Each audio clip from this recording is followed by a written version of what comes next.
Hey everybody, welcome to Tribe Fest 2020 here at the WKYC on-site studios inside the Huntington Convention Center in downtown Cleveland.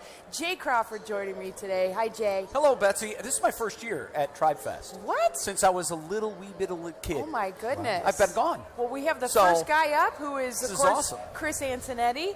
How are you today? I'm great. Yeah? It's awesome to be here. You've already been working the room a little bit, doing your thing. I've been around, What are people telling you? I think more than anything, and you can't help but feel it with all the people here and the excitement about the upcoming season, and I think everyone's ready to get going and get started. Go ahead, Jay. I'm sorry. I want to talk about Corey Kluber and his absence. Obviously, we know what his presence meant to the team, and I'm sure you've given a lot of thought to what his absence will mean to the team, both in makeup on the field and also chemistry in the clubhouse. Yes, absolutely. That was one of the difficult decisions that we had to make with Corey, but I think the thing that we feel, if we didn't feel great about the group of guys that we have, led by Carlos Carrasco, Shane Bieber, and Mike Clevenger, we wouldn't have been able to make a trade like that. But we feel that that group of guys is ready to step in and absorb not only Corey's contributions on the field, but his incredible leadership off the field. Well, we definitely have a shift not only in the pitching staff, but also in the outfield. We've got some new guys coming in. How does that change the strategy for Tito and the guys in the clubhouse of how they're going to play in certain situations? We'll have to work through that, Betsy. I think one thing we know, we saw Oscar Mercado's emergence last year, and he's going to be out there and play regularly. Jordan Luplow, who did such a great job for us in a more of a part-time role last year, will play more. And then we have a group of guys that will come into spring training competing for spots and competing for at-bats. And we think that group has a chance to come together and be a really productive group, but exactly how we'll sort through that, we'll need spring training to figure out. One of the things that I thought of immediately when I saw Delino DeShields was coming over, if there's any manager in baseball that understands what speed can do, how it can change a game, a series, and ultimately a World Series, it's Tito. Yeah. And the first thing I thought of with Delino is, okay, I don't know how he'll fit in every day throughout the regular season. I'm sure he'll get his at-bats and he'll compete. Talk about how valuable it is to have a guy with that kind of speed and that kind of experience in a situation where moving a runner from first to second might mean the difference between winning a series and advancing or the season being over. And you touched on the exact reason why we acquired Delino, is that he complements a team really well and can impact the game in a variety of ways with his defense in the outfield, but probably most prominently with his speed on the bases. And this year we now have the benefit of the 26th spot on the roster, which gives us an additional position player to use just that way. So exactly how that will fit in, as you said, Tito's the master at placing guys in a position to be successful and having them impact the outcome of games, and we think Delino can be a big weapon for us. We're going to have to talk to Delino about how the wind rolls through Progressive Field. Right. It's a little different here than in any other spot, for sure. So let's talk about some of the new rules that have come out from MLB. You touched on the 26-man roster now, so you have an extra spot. It changes later in the season, too. That's right. So how do you start setting guys up in the minors to look at those extra spots later in the season? So there's a few things we have to think about. One, as you mentioned, there's the extra spot from opening day through August 31st. And then in September, where in the past we could bring up to 40 players, we now are limited to 28. Right. So that will make September baseball look a lot more like the rest of the regular season than maybe it did in years past. But probably the other most meaningful rule change is the requirement that a pitcher that comes in faces 3 batters. This is big for Tito. Tito is not happy about this. I can only imagine. Be careful if you ask him about it. Chris, is that strictly pace of play based? I think it's pace of play based. There are two underlying themes, pace of play, but also there was pitchers have started to gain an advantage of over hitters over the course of the past few seasons. And so there was some thought if we could get left-handed pitchers to face right-handed batters more frequently. Game wants more offense. Yeah, increase offense. So I think those were the 2 drivers behind that decision, and we'll get a chance to see how it works. But I know Tito is in the process of adopting to the rule, and I'm really confident that he does, again, such a good job of figuring out how to use the players that are on the roster in the best way possible. he'll figure that out again this year. Well, we also have the guys coming out of the bullpen that can go more than just a couple pitches. That's right. He can bring them back another inning if he wants to. He kind of changed the rules a little bit on that, a couple of years ago. Absolutely, yeah. Tito is a pioneer in how Yeah. to use the bullpen and get the most out of those guys to help us win games, and he'll do that again this year. Okay. I've got a question for you that I'm sure you haven't heard this offseason. Is Frankie going to be the starting shortstop on March 26th? I know it's out of left field. Yeah, out of left field. I've never heard. Yeah, I think we've been really consistent with that. Our expectation all along is that Frankie would be our shortstop opening day. He's going to be our shortstop opening day, so it's really not that different. And I think to highlight why that happens, he's one of the best players in baseball. And over the course of the offseason, teams are actively engaged with other teams to try to figure out, hey, who can I acquire? I'd be more concerned if teams weren't calling us on some of those guys saying we'd want to acquire them. And the reality is we had discussions, or teams called on almost every player on our roster, a bunch of players in the minor leagues. Francisco gets maybe a little bit more attention because of the quality of player that he is and maybe the frequency of dialogue in which teams call. Sure. It's amazing when, a player comes in, and there's some players that, they just come in, they do their job. And then there's other players that it seems like they just dive into the community. Yeah. Carrasco comes to mind. Yes. Frankie is one of those guys, too. How important is it for the team to develop the players within the community? It's essential. I mean, ultimately, we're all contributors back to the community, and we're a community organization. That's what our role is. We're trying to make an impact in people's lives in northeastern Ohio and our fans throughout the course of the country. In order to do that, it's important to be connected with them. And I think our players embrace that responsibility and go above and beyond in trying to give back to the communities in which they work and play and live. And you highlighted a few guys, but it's really a theme and a thread that runs throughout our roster and throughout our organization. Chris, I had a conversation with Paul Dolan about a week and a half ago, and one of the things that I was anxious to discuss with him was ownership and team philosophy when it comes to being a mid to small market team. Certainly you're at a geographic and financial disadvantage.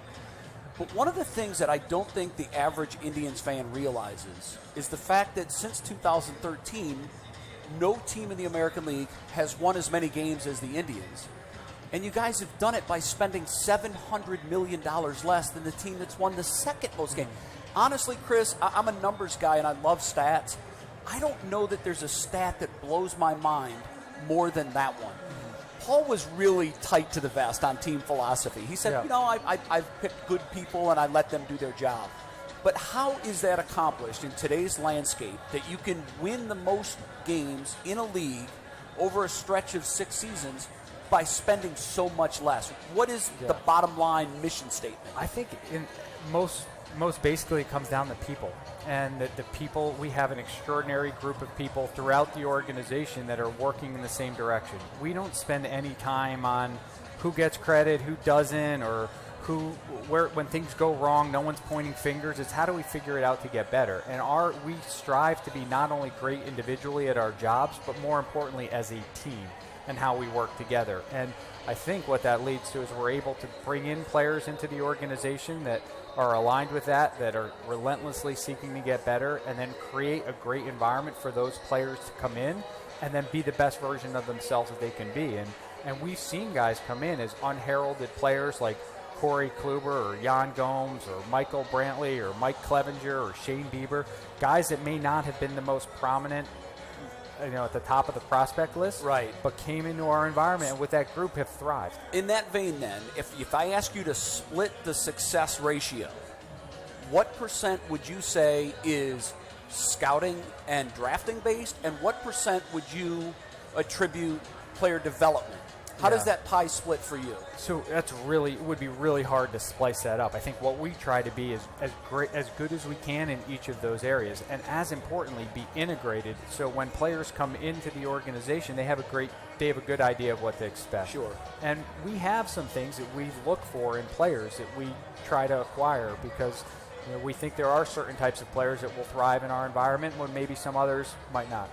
So if we dive a little bit, we are like the hot mess of question succession. That's okay. I'm good wherever you go. He's the numbers guy, and I'm like everything else, great. right? That's fine with me.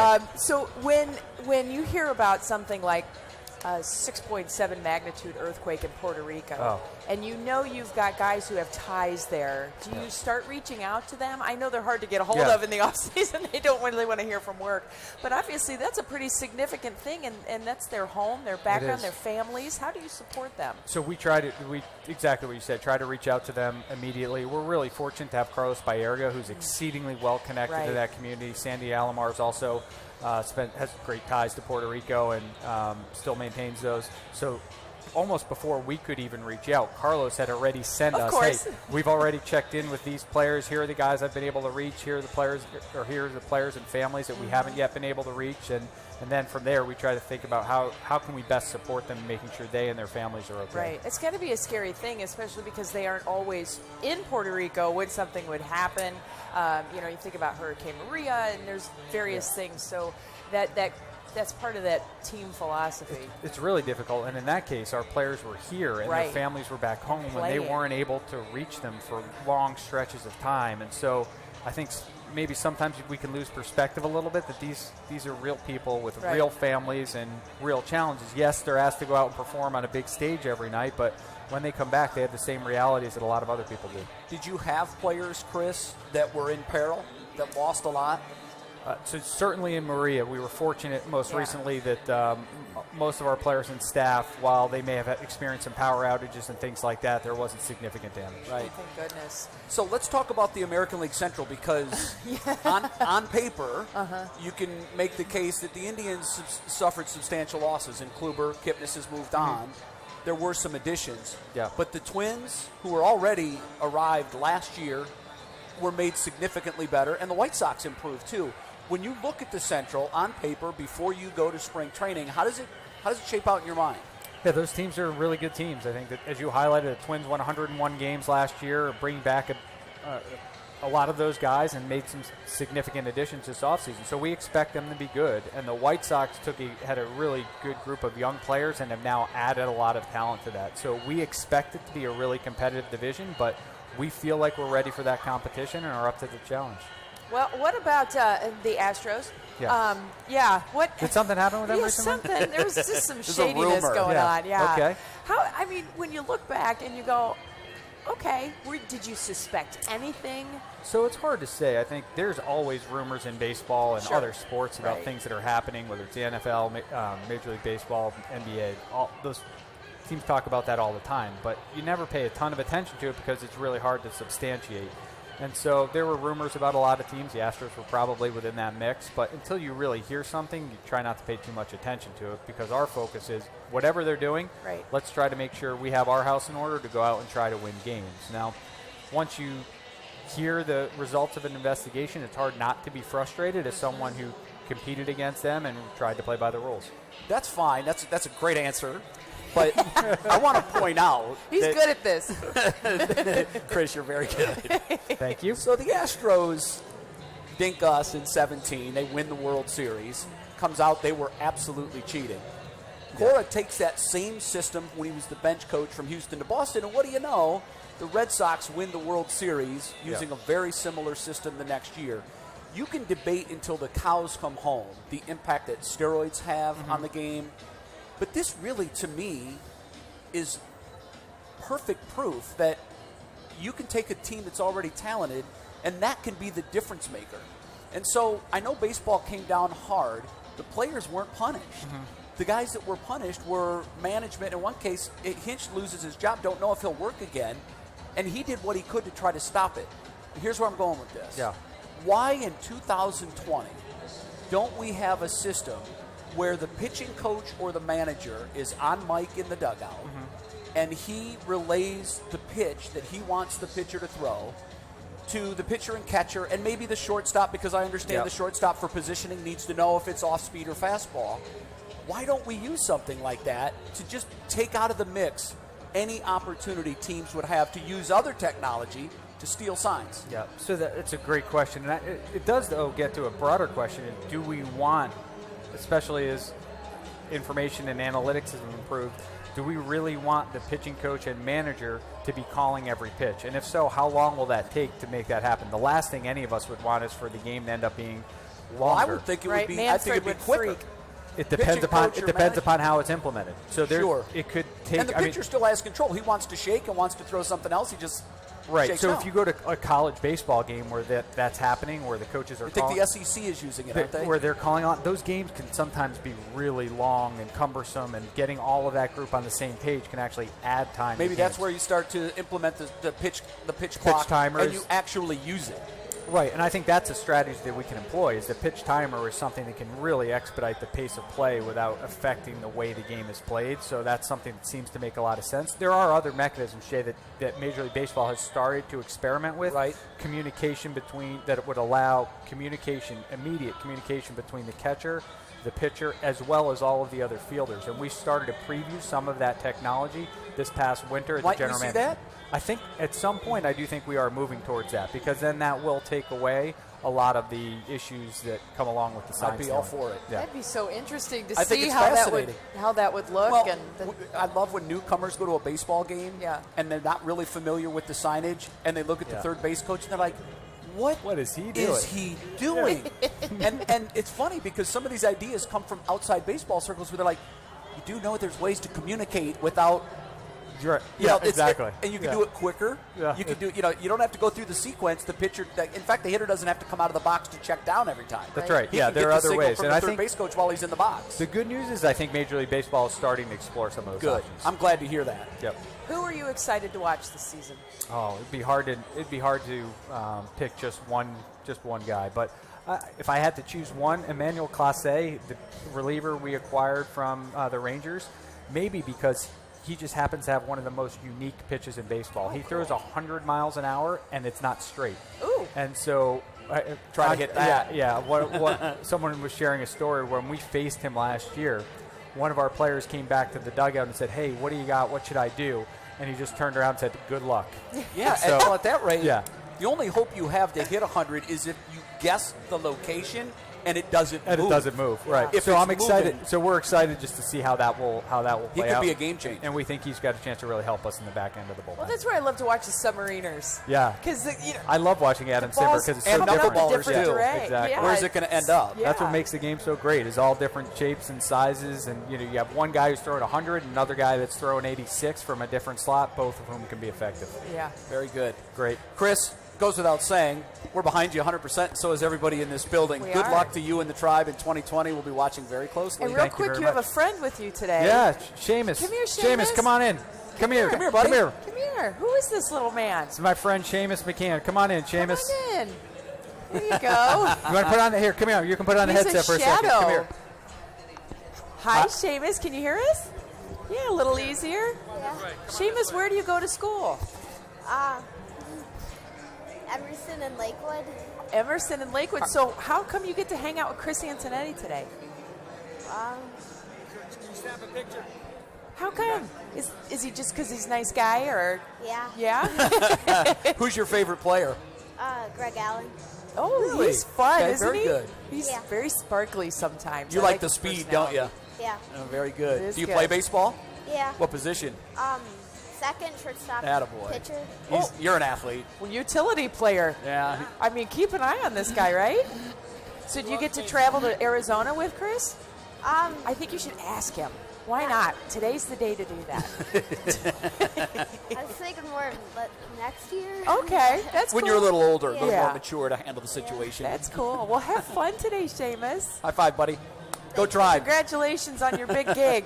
Have a great time. Chris, thanks again, Chris, man. thank you so much. Very good. Thanks. I remember that being so that age, cool? and I can honestly tell you, I can see the joy in his smile. Right. When you're that age and you're a baseball fan, there is nothing better than being in the building or in the stadium where your heroes are, where the players that you idolize are, and I can see it on his face. Now he's meeting Delino DeShields, and he's all smiles. Delino DeShields is up next with us. He's got his fancy hat on. So he and Clevenger may have hat battles coming up this season. This is the kind of player that Seamus would like. What's up, man? Good to see you again. How are you, brother? Hi I know, there. it's been a How are minute. you? Nice to see you. Welcome. Have a seat. Dude, you're going to have to figure out a way to put that headset on, but With the still hat. keep on the fancy hat. Yeah. Don't lose the hat. The hat is everything. You might be able to now.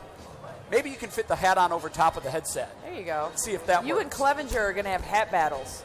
Oh, look at that. When there's a See? will, there's a way. Yeah. Yeah, we'll make it work. We'll There you make it work. go. Hey. Welcome to Cleveland, buddy. Yes. Hey, thank you. So can I kinda start off by totally creeping and asking about your sister rather than asking about you? No, that's perfectly fine. Diamond, I mean, she's incredible. She plays for Chicago Sky on Yep. the WNBA. She won the Skills Challenge this last season. Just an incredible player. What's it like to have a sister that is such a superstar as well? It's pretty nice, to be honest with you, to have a sibling that has that same drive as I do. You know, I can remember countless times growing up, like she used to sleep in my bed, you know, and we would just talk about where we wanted to go. So close. Yeah. And did you guys like throw down in the driveway playing ball, or Yeah. and she just kicked your butt the whole time, or No, actually, I used to bully her when we were little. But, you know, anytime my teammates came over, she was always like wanting to play basketball or just do stuff with the guys. So I think we kind of shaped her into who She's she is amazing. now. It's but fun yeah, to watch. She's an incredible player. And of course, your dad played a huge role Yeah. with both of you too. Talk a little bit about that drive that he instilled in you guys. You know, me and my sister and I, we obviously, Dad played in the big leagues. We're always going to be linked to him, especially me having the same name as him. But we always kind of wanted to kind of create our own identity and kind of separate ourselves from him. Yep. And he encouraged it, you know. He always said, I probably should have named you Delino. Anytime you stepped on a baseball field, you were the big leaguers kid. Exactly. So, But DeShields stands alone anyhow. Right. They would have figured it out. Right. But, you know, I love my name. It's so unique. It's so different. And obviously, to follow my dad's footsteps is awesome. But, yeah, we just try to create our own path. And I think we both are doing pretty good for ourselves right now. I'd say. Okay, now we can talk about I'd say. baseball stuff. I remember. You and I have been knowing each other a long time. I know. I think we did my first interview with you, Jay. It was. Yeah. It was. It was at ESPN on Cold Pizza. And I remember the night before, the producer called me at home and said, "Here's your guest list tomorrow. Here's who you have." And they were I go, "Wait, that's Delino's kid." Yeah. He's going to be ready to go. He's a superstar coming into the draft and everything else. I was excited about that. Yeah. And I've had fun watching your career as you moved on. And now I'm thrilled that you're here to help the Indians try to get over that hump, if you know what I mean. Yeah, small world, huh? And I'll tell you, and you know this, I know it is. It is. You know this as well as anyone, what speed can do to a game and how it can impact the outcome of a game. Mm-hmm. That's your thing, defense, speed.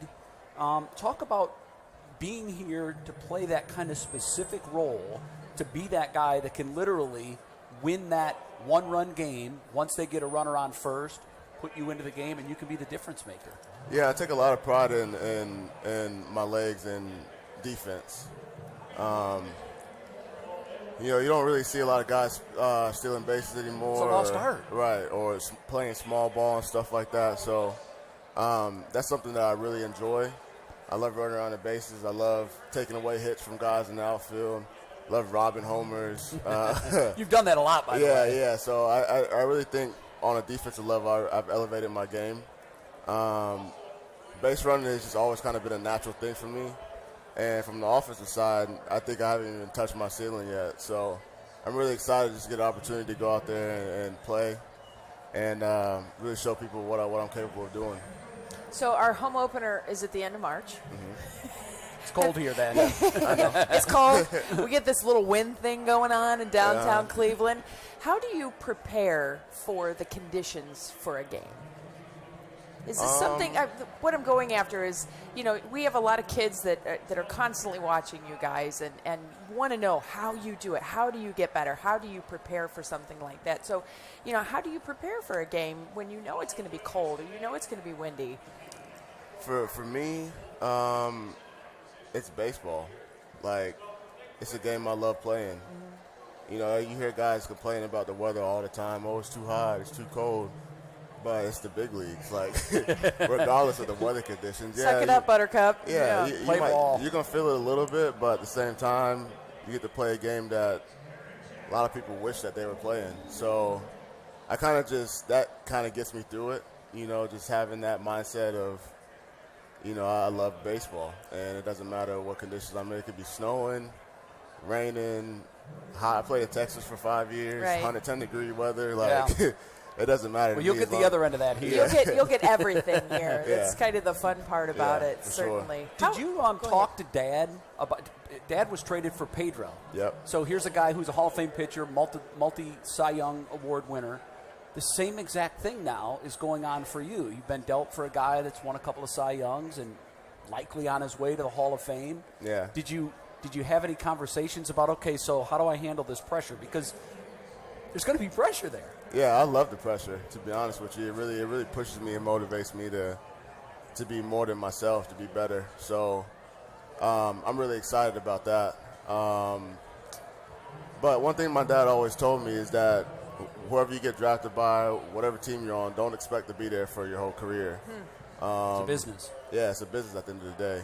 And that was something that he just constantly preached to me. Don't get comfortable. Anything can happen. He thought he was going to be in Montreal his whole career. Right. And then at the blink of an eye, he was gone.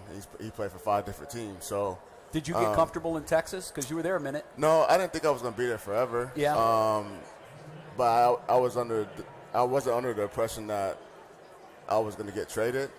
But, Corey Kluber, I mean, how can you say that guy? Yeah. You must be something, right? right, exactly. So on the flip side of that, it's encouraging that people on the outside see my value, what I can bring to the table. I believe I'm a championship player. I know I'm a team first guy, and I lay it all on the line every single night that I'm out there. So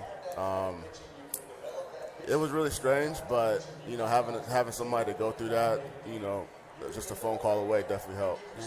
It's always fun to watch when we get a new player in, and Chris Antonetti and Terry Francona are very big on clubhouse culture and how the guys fit together. They want obviously superstar players, but if somebody's going to cause problems in the clubhouse, that can be easily as detrimental as having bad play. Right. So how do you think you fit in with a clubhouse when you step in a brand new clubhouse? How do you find your way? Especially after someone like Corey Kluber, who's a very senior member of the team. He was a leader in the clubhouse. He leaves.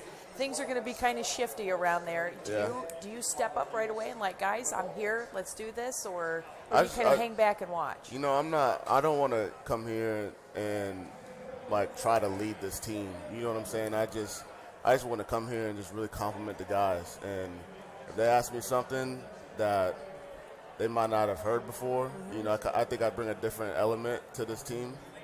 I'm open. It's all about togetherness and unity, and I just want to just help as much as I can, whether it's with my knowledge or if I see something on the bases or whatever it is. I've always been a team first guy, so I think I'll fit in just fine. But I don't want to step on nobody's toes, obviously. But I feel like I'm good with people. I love the game of baseball. I want to win. I'm not selfish, so I think I'll fit in just fine. Awesome. I can't wait to see I've how got it a works. state of the game question for you, and that's what happened with the Astros and the Red Sox in this past offseason. How prevalent is sign stealing in baseball? Because there are a lot of other teams that have long been suspected. I think it's there. Part of it is a part of the game. Sure. When you're out there. Not everyone's using electronics to do it, though. Right, but that's just how the game has changed. We got iPads and all this stuff in the dugout. It's really hard to manage that kind of stuff. Right. Whereas back in the day, it was just eyes. My dad always told me, play with your eyes. Yeah. So. Well, it used to be part of the inside baseball tactic was to see if you could decipher signs. It was an art for me. Right. The year I stole 100 bases, I wasn't just running to run. I would get on second base and get the signs, and that was kind of how I would get to third base. You know what I'm saying? So, I don't know. I mean, it is what it is. Do I think they're the first or last team to do it? No. Let's hope they're the last. Yeah, I hope they're the last, but, baseball is really hard, and I think guys try to find ways to win. Maybe they were oblivious. They didn't really think that they were doing anything wrong at the time, but Yeah. you know, it is what it is. I think now, they and- thought everyone does it. We can get away with this. Right, exactly. So Not so. much. yeah. Well, we have Bobby Bradley in the on-deck circle right Okay. now. So we're going to free you from your line of questioning. Great to see you Thank you again, so man. much. You're Can't welcome. wait to see you out at Thank you. Progressive Thank you. Field. Late Barge, of course, our home opener, as Delino DeShields joins us. By the here. way, Thank so you. far, I mean, Bobby's giving you a run for your money, but so far, on point. On fleek. Pat puts you over the top right now. Right. You're the leader in the clubhouse. Sweet. Thanks, Delino. Thanks so much. Come on in, Bobby. How you doing, man? Hey, Have a Bobby, seat. how Have are a seat. you? Good to see you again. I like the kicks. Yeah. Very nice Those style. are some look at, you got snakeskin, I got leopard. I like we are it. just all about the prints. animal now. No. Yeah, I probably won't. It's just not my gear. Jay's kind Give of me a tennis boater shoes and I am guy. perfect. Yeah. Perfect. He wears them every day. How are you? I'm good. How are you? Good. You enjoying Tribe Fest so far? Yeah, Lots of really cool good people time. hanging around. Oh yeah. How are you getting ready for this season? What have you been doing? Just out a good year. All off season training. Just getting ready. What's the one thing you focused on? I know a lot of players, particularly young players, try to pick one thing. They try to improve their game globally, but they look at that one thing that they need to hone in on. What was that for you? My body. Really? Yeah. I had big diet change. Just trying to drop some weight, get into. What'd you do? Just protein diet, pretty much. Yeah. A lot of steaks. Nice. That's not a bad thing. Never a bad. Yeah, no, it's not. Have you noticed a difference? Do you feel different? And how do you feel swinging the bat? I mean, I feel a lot better, a lot more energetic, and I mean, just in a lot better spot. What have you dropped? 20 pounds. Because I was going to say, I was Wow. going to guess 25. Yeah. I mean, you look like you're ready to go. Yeah, definitely ready to go. Very good. It's amazing in the offseason to see the changes in a player. You know, they identify goals where they want to go. I know last year Frankie Lindor came to Tribe Fest and was like, what? It looked like the Hulk compared to the year before. He had been lifting and, you know, he's trying to put on bulk. You're trying to take it off. Right at the end of the season, do you have a meeting with the team, with Tito and you know, the team managers just to say, here's what we want you to work on? Or do you kind of go at the offseason and go, all right, this is what I need to do? No, it's a little bit of both. I mean, we have our exit meetings, things like that. They tell us what we need to work on in their eyes, and we take that information along with how we feel and things like that, and then we plan out our off season from then. Okay. Your upside and potential seems unlimited. And when guys, I love your swing. I'm sure you hear that all the time. All right, yeah. When you're in the moment in a game, how focused are you on doing everything that you need to do and kind of going through that mental checklist, particularly at the plate, knowing the pitcher, what he's throwing? Take us through that whole process of what's going through your mind for any individual at bat.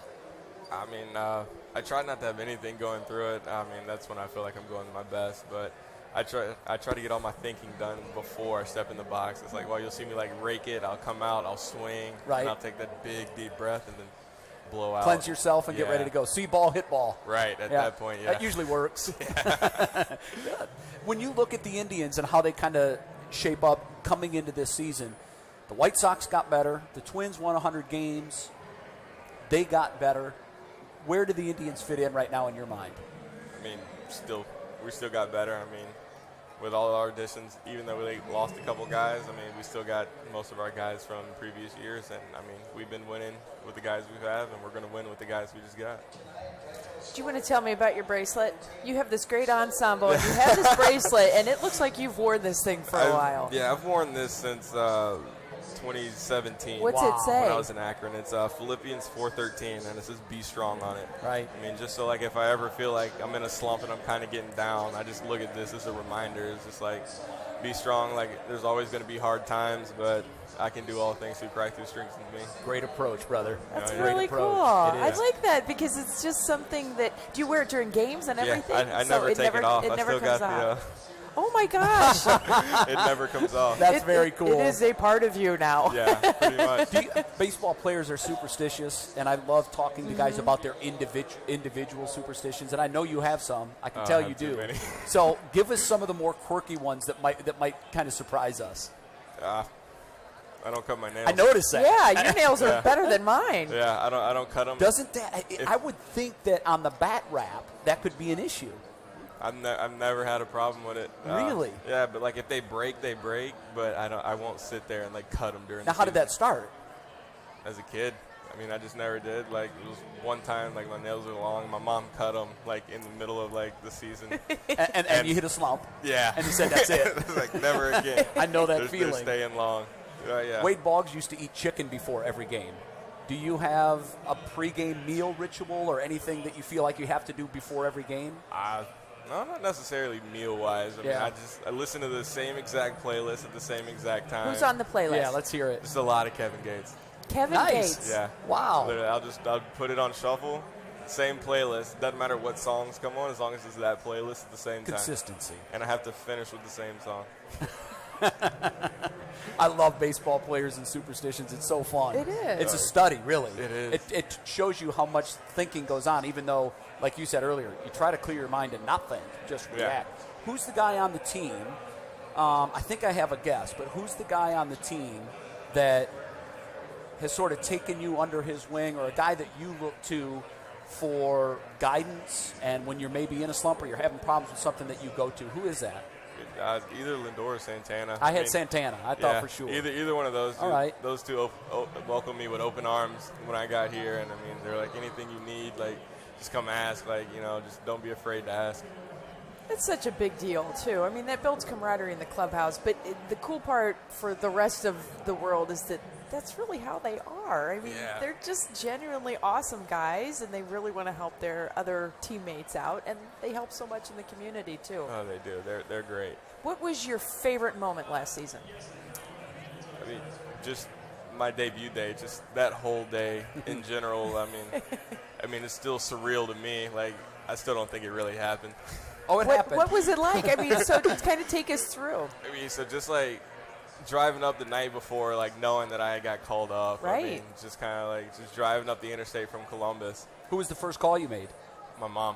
Nice. Yeah, they had made the trip up to Columbus, actually. Oh, really? So they were already in Ohio Wonderful. at the time. Yeah, she was calling me to, like, figure out, like, to get tickets for the game. And I was like, well, Well, I've got tickets for a different game for It's you. good they're not the only ones who do it, you know? That's a Yeah, great yeah. story, though.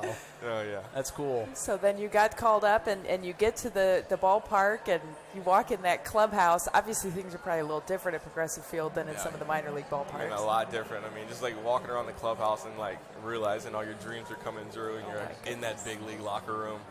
I mean, just got, like, the chills and, like, goosebumps all over. And you're just, like, so amped, and it's, like, it's nowhere close to game time, and you're just, like, ready to go already. And Never lose that feeling. Never. Oh. Ever. All right, listen, we got to run, Bobby, but it was great having you here, and to be here. we're watching you closely this year. We know you're going to have a big year. Oh, yeah. We're ready definitely. for it. Thanks, All man. Can't wait to see you. Thank you. Congratulations. I think he cut me a little again bit. No, on I'm another. Yeah, I know. Scratch. You're good. You're good. Thanks you know what's so much. fun when you look at I love watching young players kind of find their way through the major leagues. One of my favorite things to talk to them about is that first major league experience. That's why it Right. was such a good question, because they all have memory, little things, maybe something that didn't even happen on the field, something maybe happened to a clubhouse, Right. or that first all-star that came up to their locker, shook their hand, and welcomed them to the big leagues. Sometimes that's what they take away from it, and years later when you ask them about it, they say, yeah, the game was great, but I remember Frankie came up to me and sat down and said, listen, kid, anything you need. Really? It's Yeah. those things that they remember more than anything. And one of the guys who gets to see that almost on a daily basis, Curtis Danberg. There's a lot of joining us. BG overload on Yes. this stage right now. Go Falcons. That's right, and even baby. Brian Crane sitting I here know, this running is the board incredible. for us. It is. That's what I like to see. And we were just talking to Bobby Bradley. He was talking about, that when he got called up and he came in from Columbus and that first big debut day. That's a really big day for these guys. It's special. And you always talk, Tito always says, it fires everybody up. It, adds that energy to the clubhouse. And Yeah, for the other pretty guys. special. They're- Absolutely. They're probably just as excited as he Yes. is. Yeah, because you just see it in the face. Yeah. As soon as they walk in the clubhouse. And They've all had that first day. Absolutely. They know. Yeah, you had it. Right. Today's my first day. See? I've your always- first Tribe listen, Fest. you know what Your my- first Tribe Fest. My dad told me many, many years ago, if you approach every day at work like it's your first day at work, you'll never have, you won't work, you'll have a job. That would be terrifying for everybody who watches, though. Today's Because my it would first be day. like, what? I don't Betsy know. and I what's have had a couple first days together. Hey, I want to say congratulations, Veep. Oh, thank you very much. Wow. Curtis Yeah. Danberg, who's been with the Indians for... This will be my 25th season. Okay, I thought it was That's around crazy. 25. was elevated to vice president this past offseason. And I want to say congratulations. And also, we had a conversation last week. He's kind of channeling, not on purpose, he's kind of channeling his inner Stefanski with the beard and the glow up in there. How's Danielle like this, by the way? She likes it. That's why he has it. Yeah. Right. We know how it works. Honey, I like that beard on our football coach. Can you, how's this offseason been for you? It's been great. It's been very well. What's been your biggest challenge? I think gearing up, this is a week later, which helped, but the fact the season and opening day is March 26th, that brings on some new challenges. Yes, it does. Put in a weather order to Betsy right now stressful for good opening day weather. I got to tell you, anytime we get those March dates, it literally like stops my heart, and I go, come on, like why are they doing this? But no matter what, we're going to be ready. It'll be 70 degrees, blue skies. We've had that before. So. We're playing at 110, so we moved the game up. Yeah. The Cavs and Lakers are that night, so we want to get our fans out. Yeah. Get the Cavs fans in. It'll be hopping in Cleveland. It will be. It will be. So how do you get ready? I mean, obviously there's ballpark preps, but what else do you have to do to get ready for the season? I think the biggest thing is getting ready for spring training. So February 11th, pitchers and catchers, and that's when things fire. We have our media day and kind of get to know a lot of these new players that are coming into camp. And then we'll fire up for opening day, and we do our big What's New at Progressive Field event. So we're working through couple things. We have a What's New. That's our show, That's Betsy. our show. See? What's New? You have to do it live. Oh, my gosh, that's from Progressive Field. Yeah. And that's when we show off the new food items. Yeah. LeBron is in town. Have his people reached out? Does he want tickets? Will he be at opening day? We know he's a big Indians Indians fan. fan. They play that night. So yeah, he'll at least be in town. Yeah. And their shoot-around would be done by then. I would think that he would walk over and never know. Take it. I'll never forget the video of him up in that suite. Oh, that was electrifying. And it started when we played the Red Sox in the division series. Yeah. When he came out on the field, I remember looking over the Red Sox dugout and seeing them look and like, sure. We've already lost game one and you're bringing out LeBron? Yeah, that's the secret weapon. What are you doing? That's how we roll here in Cleveland. Yeah. Step back. Cleveland against the world. Any thoughts of reaching out to him, maybe have him throw a ceremonial first pitch that day? Has there been any discussions on any of that? We'll see how it plays out. Yeah, right. Look, he's like, I'm not saying anything, but of course. Obviously, there's a whole nother dynamic with the Lakers right now. Yes, there is. Everything that has transpired over the past week. So our heart goes out to everybody involved. Right. It's been Now, tragic. how does that hit not just the team but a league? We've dealt with this in baseball before, where a big player has passed away or a number of players have passed away during a season. It does have a ripple effect. Well, Kobe transcends sports, so it's more than sports, but the sports industry, it impacts. I saw Jason Kipnis tweeted something out today. It's like, I never met him. I don't know him, but he's like, he's found himself crying every day. And I think we all feel like we know him. Yes, absolutely. And just a special person and just everything involved. It's been a lot of emotion. Speaking of emotion, this is a business, and Delino was up here before telling him that his dad told him from a young age, look, don't expect to spend your entire career with the same team. Guys move. We lost two longtime Tribe players this offseason. Kipnis to free agency, and I know we're still waiting to see where he lands, but also Corey Kluber is now in the league, thankfully not the division. Talk about the emotions that go into saying goodbye to really a family member at this point. Kip and Kluber, I'm sure, were like family to you and the whole organization. And we dealt with that last year, saying goodbye to Michael Brantley and Cody Allen. And that is part of the business. It doesn't make it easy, but you need to find, and I think that's why, player development and having those guys grow up around them and learn from them allows a Shane Bieber to step in and not replace Kluber, but hopefully bridge that gap and make it easier to transition. Well, it also changes the dynamic in the clubhouse when you start moving guys around. And that's one of the things that we talked about, Delano, too, is, this management team is known for building clubhouse culture. It's not just plug and play, deal with whatever in the clubhouse. They very much take that into account. How do you deal with, a big name, Corey Kluber, a senior member, a leader in the clubhouse, leaving? Do you see a shift in the culture that's going to come? We'll find out. Every team and every year is different, and it has to happen organically. You can't force it. Right. We saw a shift last year with Frankie step up and really assume that kind of middle of the season. And, you never know when it's going to happen, but when it does, you feel it. Right. Well, I think it's fun, too, for the spectators, the fans, to kind of get in on that dynamic. And, we always show the video of the guys messing around in the clubhouse, playing pranks on each other. And I think that kind of, it brings the fans into the experience a little bit. Think about it. They're in that clubhouse they'll be there February 11th with those teammates all the way until hopefully end of October. They see their teammates more than they see their family. Absolutely. It is a family. And especially the culture that Tito creates is pretty special. What did last season missing the playoffs change in off-season approach? Because it had become a habit. And the Twins got white hot, and they were just one of those teams that caught a roll, and you weren't going to do anything about it. So how did missing last year change the off-season dynamic? Well, it extends it. It gives you more time, but you miss it. And I think for those of us that have been here for a while, you know that you appreciate every postseason because you don't know when it's going to be your last.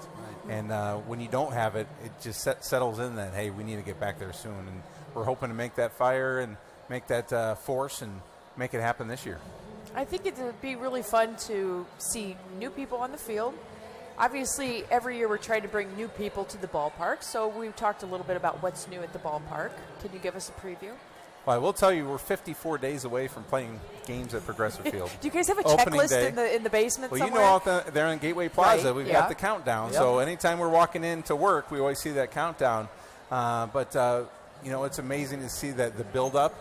But once we get rolling, it'll be fun for the fans. We just announced the promotional schedule yesterday. So go to innings.com/promos. You can see that. We're going to have some new ticket offers. Do you have one that you want to tell us about? May one 7th. That stands out? May 7th. See? What's May 7th? WKYC Weather Education Day. That's Betsy's Super Bowl. That's my baby. I thought March 26th would be your Super Bowl. No. Put in a good weather request right now for March 26th. We're working on that. We're going to need one. We have our best people on it. Shane Bieber, All-Star MVP bobblehead's going to be pretty that's cool. awesome. Oh, that's good. That's incredible. A lot of great. It's all about wearables. And certainly the bobbleheads, that's what drives but we'll bring back Dollar Dogs and our fireworks and all that fun. Tickets go on sale on March 24th. Oh, okay. Great. So I want to go through some of the pitcher development success stories, and they're voluminous with this franchise. Clevenger, a guy that we've seen come up, develop, mature. He is a front-of-the-rotation guy for any club in baseball. You can say the same for Shane Bieber. One of the guys that I'm really excited to watch year to year and his development is Aaron Civale. I thought his stuff was electric. I think he has the ability to be the next in that line of success stories for the Indians. Am I wrong? I hope you're right, and I think you're right. Think about that 16 draft, Shane Bieber, Aaron Civale, and Zach Plesac. It's unbelievable. All made an impact in 2019. And Plesac is another one. Yes. That when you watch him on any given night, you can see he's got electric big league stuff. But that's kudos to our entire organization. That's kudos to people that scouted those players. Right. Then once they became Indians, developing them. And we have a pitching factory that we believe in and a process and going about it, and that's been a huge success for us. You know this because I know you talk to other clubs, but when I talk to other teams' front office people, you are the envy of Major League Baseball, particularly with your pitcher development. Teams salivate at the thought of having one guy come from the shadows and make a difference during the course of the season. You guys have a track record of it, and it's a trend now. And you're really, the organization is to be commended. I hope Cleveland Indians fans understand and realize that it's not as easy as you guys have made it look the last 4 years. It's not. And you have to get lucky, but it's the key to our success. I mean, it's not just pitching. We have to do that across all levels. You have to be that way, too, don't you? We have to. Yeah. And that's why we have the most wins in the American League in the past 7 years, but have been outspent. $700 we love this million. by $700 million. It makes my head blow up. It makes all of our heads blow up. Think about $700 million over 6 seasons, and you've won more games than any other team in the league. And yet, it's when based on you development. turn on sports radio, this drives me nuts. You hear caller after caller saying, the Indians are cheap, they're not spending any money. Spending money doesn't mean you're going to win championships. I can give you a million examples of outspending everyone, not leading to that World Series title. You've got to work smarter today. All people see is spending money on payroll. There's a lot more that goes behind the scenes. Investing in a brand new Dominican Republic Academy I that love we launched that, by last the way. year. Talk a little bit about that, because that's unique. People don't see that, but that's an investment to find competitive advantages, and we have the nicest academy and complex in the Dominican Republic, and that's going to attract young talent to our facility and our organization that will impact us down the line. Betsy, this is funny because so you talk about like things that you do to grow an organization. I had a friend who a couple of weeks ago was in the DR. He sent me about 8 text pictures. They were young kids wearing Indians hats. And he said to me, what is it about the Indians down here? I can't turn a corner without seeing a kid with Indians gear. And I said, I know. It's because we're awesome. Because they know it's a hotbed. They've invested in the future of the players of the DR. And if you look at any Major League roster, they're littered with DR players. Jose Ramirez. And absolutely. And the Indians are invested in that area. I think it's paying off. No question it's paying off. It has to pay off. And again, right. That's the key Work to success. Smarter. Yes. That's it. Efficiency. I talked to Chris Antonetti a couple minutes ago about the community and how important it is for the players to be in the community, and the Indians are a part of our community and all that goes on with that. So what kind of community things do we have coming up in this next year? Well, the biggest thing is we're preparing youth for successful lives, and we're finding that through youth recreation and education. The All-Star Game gave us a huge momentum, $5 million of economic community impact with 2 new baseball fields. We had a new art studio at a Boys and Girls Club. We built a veterans home at Baldwin Wallace. Wow. So that was a partnership with the community, with Major League Baseball. So now we want to keep that momentum going and really focus on youth baseball and softball. But it's all about that. We're also on the side helping the APL today. We have a pet calendar that we debuted, and the players are signing that. The players have a passion for animals. Yes, they do. Especially this group. That's so a smart we're taking play, by the advantage way, of that pet too. calendar. Oh yeah, you can't and go we've wrong. got puppies here today. At 1:30 we have goat yoga. We're going to baby I goats. saw a sign and for Jose goat Ramirez. yoga. And Wait. Goat yoga. Jose Ramirez is doing yoga with goats. Yes. Holy cow! We need a puppy on set at some point today, Can we Curtis. get a We'll make camera that to happen. that? The only way today gets better is if there's a puppy on the set at some point. That's amazing. We'll make it happen. And speaking of bobbleheads and Shane Yeah, Bieber he's All-Star Game stepping up. bobblehead. There he is, the real All-Star thing. MVP. Yeah, You can talk to the real thing. Always good to see you, my friend. Thank you. Good luck this year. Enjoy Arizona. Thank you. Good to see you. Hey, Shane, come on in. You can walk This in is front of pretty cameras loose. here. We're real yeah. loose. How are you, sweetie? Nice How you to doing? see you. Good to see you. How you been? Great. We'll get your mic on here, and you can tell everybody what you've been doing. I'm glad to see someone up here with tennis shoes and not. Yeah. We had Fancy stuff. all kinds of fancy shoes so far, and Betsy is fitting in with her beautiful shoes, and I've just got kicks. I got some on, CVs going here. I like them. stick with the I Santa feel Barbara good. style as long as I can. Very you know? nice. Very nice. So you've had a few months now to let everything sink in from a very, very surreal season this year. Yeah. At what point did you just go, oh my God, like this happened? Yeah, I mean, still it hasn't totally happened yet. I think that's kind of just the way I am, the way I'm kind of wired. Like, kind of more don't want to get caught up in what happened in the past. Kind of more like a what's next mentality about things. And obviously, that's not to say I don't appreciate and reflect back on the year that happened. And so many great memories with so many good people, and really just. It's like where to start with last year. So a lot of good things that I hold close and near and dear to my heart, but at the same time, it's like really excited, especially getting out to Arizona in a couple days. Just excited to start next season. Right? I've can't wait watched- to see how this all works I out. know, with it's this gonna be starting fun. rotation. I've watched the inning at least 5 times. I like that, the inning. The inning. Oh, I mean, that's what let's call it that. That's what it is. I like it. I remember in the moment thinking when you came out and you got the first K, I thought, whoa. I mean, it's legendary if you Right. can do that in an all-star game. Anytime anybody's ever done it, it becomes folklore. I know that you said you haven't. Some of it hasn't sunk in yet, but I'm wondering how many times you've watched back the inning, and what does that mean to you as you've been removed from it now for about a half a year? Yeah, I've watched it a couple times. Yeah. I wouldn't say too many, but I'm not going to I'm lie. glad to hear I'm not the only one that's you. watched it back, Yeah, by the I'm not way. going to sit here and lie to you. Sometimes they get tagged in and stuff, and I'm like, wow, Right, that yeah. was, that was Do fun. you get caught But, up in it each time? Not each time. Not each time. I do. But every now and then. But, just looking back, like, that was an incredible time. What a crazy experience the whole inning was. I didn't really care how the outs came. I was like, man, get me off this mound. And obviously, I was enjoying every second of it. But Were you I going was like, for the strikeouts, though? Like, it's the all-star Well, game. once I got to You're 2 home. strikes, then absolutely. you're going but, to put 'em away. But when I was like stepping on the mound, like warming up, I'm like, man, I don't care if it's a combined exit velocity of 400. Like, let's get 3 outs here. That's fantastic. 3 line drives right to Frankie. I don't care. Like, let's just get a clean inning here. Did you hear from people that you didn't know? And when I say people, I mean other sports celebrities that maybe aren't even in baseball. What was kind of the weirdest interaction you had? I guess that would be the Justin Bieber interaction. Yeah, that counts. Yeah. That was hilarious. That was, yeah. No, we had a good little interaction. I guess he's coming to Cleveland. He is. Shoot, at some point during the season he is. during his tour. So maybe we'll link up, maybe we won't. But, yeah, that was an interesting interaction. I enjoyed it, and it was a good time. So my favorite part, and you did great, but my favorite part was watching Tito.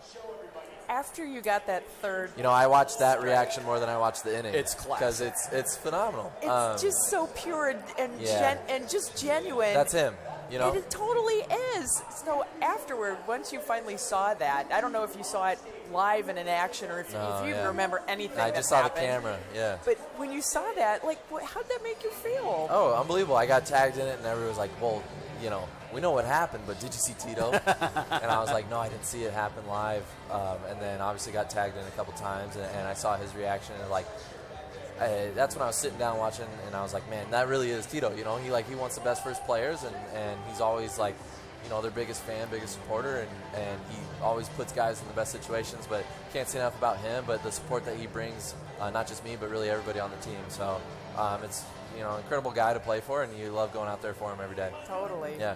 Missing the playoffs last year impacted your off season how? Obviously, way too short or way too long of an off season. Way too abrupt of a stop, I guess. Right. You're always playing on the postseason. It looked like we were going to make a run at things, and we did. Considering all the injuries that we had last year, to end with 93 wins. Not totally something you hang your hat on because it's not. You didn't win the last game of the year and you didn't win the World Series. But so the injuries were incredible. Right. So yeah, we were faced with a lot of adversity last year, but I'm proud of the group that we did it with and what we did really. So I think we have really set good building blocks going forward and a good foundation going into this season. So I'm really excited to see where we go. What have you been working on this offseason? Me personally, always working on my stuff is what they call it. Did right? you add a pitch? No. I mean, I always got a couple in the back pocket. No pressure or anything. What might we see that we haven't seen I yet? think you're going to see more change-ups this year. Really? Yeah, it's been feeling pretty good. I just got to continue to throw it and continue to progress with it, and that's kind of what's been at the forefront of my, workload and what I've been working on. How is it? If you had to give it a letter grade right now, where's your change? A letter grade? Let's go 1 to 10. Okay, let's do that. I'll call it a 7. Solid 7, Good. 7.5. That's good enough to rely on. Well, it's better than last year. So, well, and with your exactly. I stuff, never threw it last year. So talk about what adding a quality change, even an A- change to your repertoire can do for a pitcher. Yeah, and really to just get something going the other way, right? Sure. So I got fastball that's straight, slider, and then curveball. That's all going down and to the left. Right. To get a changeup going the other way, if you could throw that to left-handers and right-handers, it can do a lot of things. It stops them from diving over the plate. You know, it keeps them honest.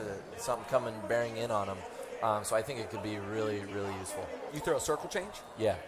So when we had Trevor Bauer here for a number of years, and all the beauty that is Trevor Bauer and the drama that goes around him, but he is That's not too bad. Well, no, he's really not. No, we loved it.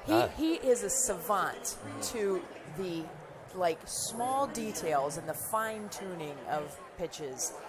Working with him for a season and a half or however long you worked with him, did that kind of change the way you looked at some things? Totally. Yeah. I mean, season and a half, or probably one full season if you count all the days and all that. But learned so much from him, and not just him, but Kluber as well. It sucks to see him go, but learned a lot from him while he was here, and really both those guys, I guess. Obviously, big pillars in our rotation for a long time. So they're leaving some big shoes to fill, but I think we've shown that we can do that. Last year, we had a lot of young guys step up big time, but going back to Trevor, learned a ton from him. He totally changes the way you think about baseball. And honestly, people think he's way too complex and a little too detailed, but I think he simplified things for me, really, by looking at pitch design as bringing a more scientific approach to it. And it's very simple if you think about it, about using the seams and the spin axis. Sure. And once he broke it down for me like that, I was able to like really think about my pitches and how I could tweak them a little bit with just maybe a little grip change or whatever it may be. And if you think about it the way he thinks about it, it kind of simplifies things. One more question because we've got to move it along. But I wanted to ask, when you look at the American League Central, how do you think the Indians fit in, given the fact that the White Sox improved and the Twins, already a 100-win team, got better too? Right. It's going to be a test. It's going to be a test, but it's not something we're not prepared for. And, I think we did a really good job last year. Who knows what we could have done without all the injuries. We had a really tough go at it, to be honest. So I think everybody stays healthy. We're going to give it a real good shot. Well, last year at spring training, we did the mailbag with you, and you let us into your little mailbag. Yeah. I have a feeling your mailbag's going to be a little bit bigger this year. It's all welcome Probably stuff. already So is. get your pens ready. He's for no sure. longer the kid in the rotation. No. That's what's crazy. No. In the span of 2 years, you've gone from this upstart young kid to now you're one of those pillars in the rotation. Right. Now, Well, good luck to you. That's Have a the great plan. year. I appreciate it. Yeah, have a great year. We have another slinger coming up. Aaron Yeah, Civale going to there join he us is. now. But thank you so much, Shane. It's great Thanks to for see having you me, guys. again. I really If you do have a meetup with Justin, let our cameras behind my the scenes. gosh, We have yes. to capture that. We'll keep it We private. have to capture that. All right. Good luck to you, guys. man. I Thank Great to you. see you. Thank you. Have fun. Nice to see you. Take care. Very nice to see you. Take care, man. I'm more excited about Shane because I think he's going to be a Cy Young guy this year. He's going to be in that mix. He's going to be in that Aaron, mix. how are you? I didn't want to say that to him because I don't want him to hear it. I don't Yeah, want to right. jinx him. Well, what's up? you're Windsor, around Connecticut with in the everybody. house. How are ya? All right, there you go. Get it all fixed up for you. How you been? What you been doing this off season? I'm out south of Boston. Grew up in Connecticut, went to Uh-huh. school in Boston, so I've just been there. Just hanging out. Yeah. What Just field hanging did you out. play on at Windsor? I'm from East Windsor. Yeah. What field of your high school? Which I went one to- was your high school went field? to Loomis Chafee. And did you guys have your own high school field there? Yeah. Okay. I only asked because I lived in that area and I played on a lot of those fields and I Yeah. didn't know which one you I played played on. there at Legion, played on a bunch of fields. Very Jay good. likes to name drop, I whether do. it's a person or a place. I love when I see somebody that has some tie to some place that I lived in Avon, which is right around the okay, corner. yeah. So, when I look at the guys that are coming into this season, I think you're the player that's most poised to take that huge step year to year. Your stuff was electric. It's you've proven that you belong at the big league level. What's your goal coming into the 2020 season? Obviously to make as big and as good of an impact as I can with the team, but I'm just going to do what I can and control what I can control, and everything that happens after that is out of my It's a decision. pretty good so approach. Right? That's all I can do. Yeah. What have you been working on in the off season? Tried working on straightening out and getting the four seam a little bit more efficient and trying to do that to allow the other pitches to play a little better. It's a lot of minor tinkering, but not trying to change too much, just building off of where I left off last year. Right? Just keep improving and moving forward for sure. We've been asking a few of the guys as they've been rotating through about like their pregame ritual. What's your pregame ritual? I don't do any one thing specifically. My first year in pro ball, I listened to one song. What was the song? It was Purple Lamborghini by Rick Ross. That's a great I song. don't know, it just kind of got me pumped up. I don't Why do that not, anymore, man? But Do you have a Lamborghini now? no. That's Actually, coming. Driving my grandpa's '97 Buick still. Oh my but, God. No, I you're love not. this. Yeah. No, you're not. Yeah. Why? My 'Cause it's grandpa practical? gave it to me. Yeah. I It was free. love My that. grandpa gave it to me. But, Can we come do a story on your 97 Buick and you'll drive us Please. around? It's like driving a couch on wheels. It'd so be it's pretty comfortable. excellent. I love this. As long as it doesn't have the plastic over the seats. No. Okay, good. Comfortable. My Cool. grandmother loved to keep the plastic covering on the sofa Oh, seats. yeah. I didn't quite understand Right? that whole thing. When you look back on last year, what was the single biggest thing that you would say was the biggest surprise about pitching in the major leagues? Probably that the baseball and everyone around you it doesn't change much. It's kind of, everyone's doing the same thing, trying to win. Still there's more 60 feet, emphasis 6 on it. inches? Yeah. 90 feet to first. The level of care and effort around everyone else is amplified everywhere. You're doing for a lot more than just yourself and playing for everyone around you. Right. Well, it is so great to get to talk to you today Absolutely. and get a little insight. We can't wait to see how things go this season, certainly. Sounds good. Thank you so much for Have a hanging great out year, with us Aaron. for a little Have bit. a great year. Thank you. Good to see you. It's For exciting sure. because these, with Aaron Right. and with Shane, these are young guys with electric arms that all of Major League Baseball is excited about. It's not just us here in It Cleveland. is. Wait till you see who's Uh-oh. coming up next, and wait Here till he you see is. his hair. Good to see you again, Frank. Okay, now We have a new leader in the honey, clubhouse with the how are hottest you? wardrobe. Good to see you, right? Well, okay, so It was Delino, by the way. Yeah. Delino had the best wardrobe for the day because he had the hat. he had the hat, but you kind of don't need the hat. Yeah, if you no. have the hat, it just throws the whole He has thing the off. hair. He doesn't need the hat. Are these knit? These are knit? Yeah. Wow. Fancy. I'm telling Fancy ya. pants. Don't do on colorful. Hold up, let me put this on. There we go. There you go. Now I can Oh hear my you guys. goodness. Now we good. Welcome. How are you? I'm great. I'm It's great, so good thank to see you and your smile back in Cleveland. I'm happy to be back, except it's too cold for me. But Okay, come on. March it's cold. 26th My day hands at are home opener. cold. Nah, it's Be ready. You leave for Phoenix soon. hopefully it's not January cold. Well, we'll It's see. a different cold now. It is a It's different damp. cold. It's kind of damp and yucky. What have you been doing this off season? Same thing, training.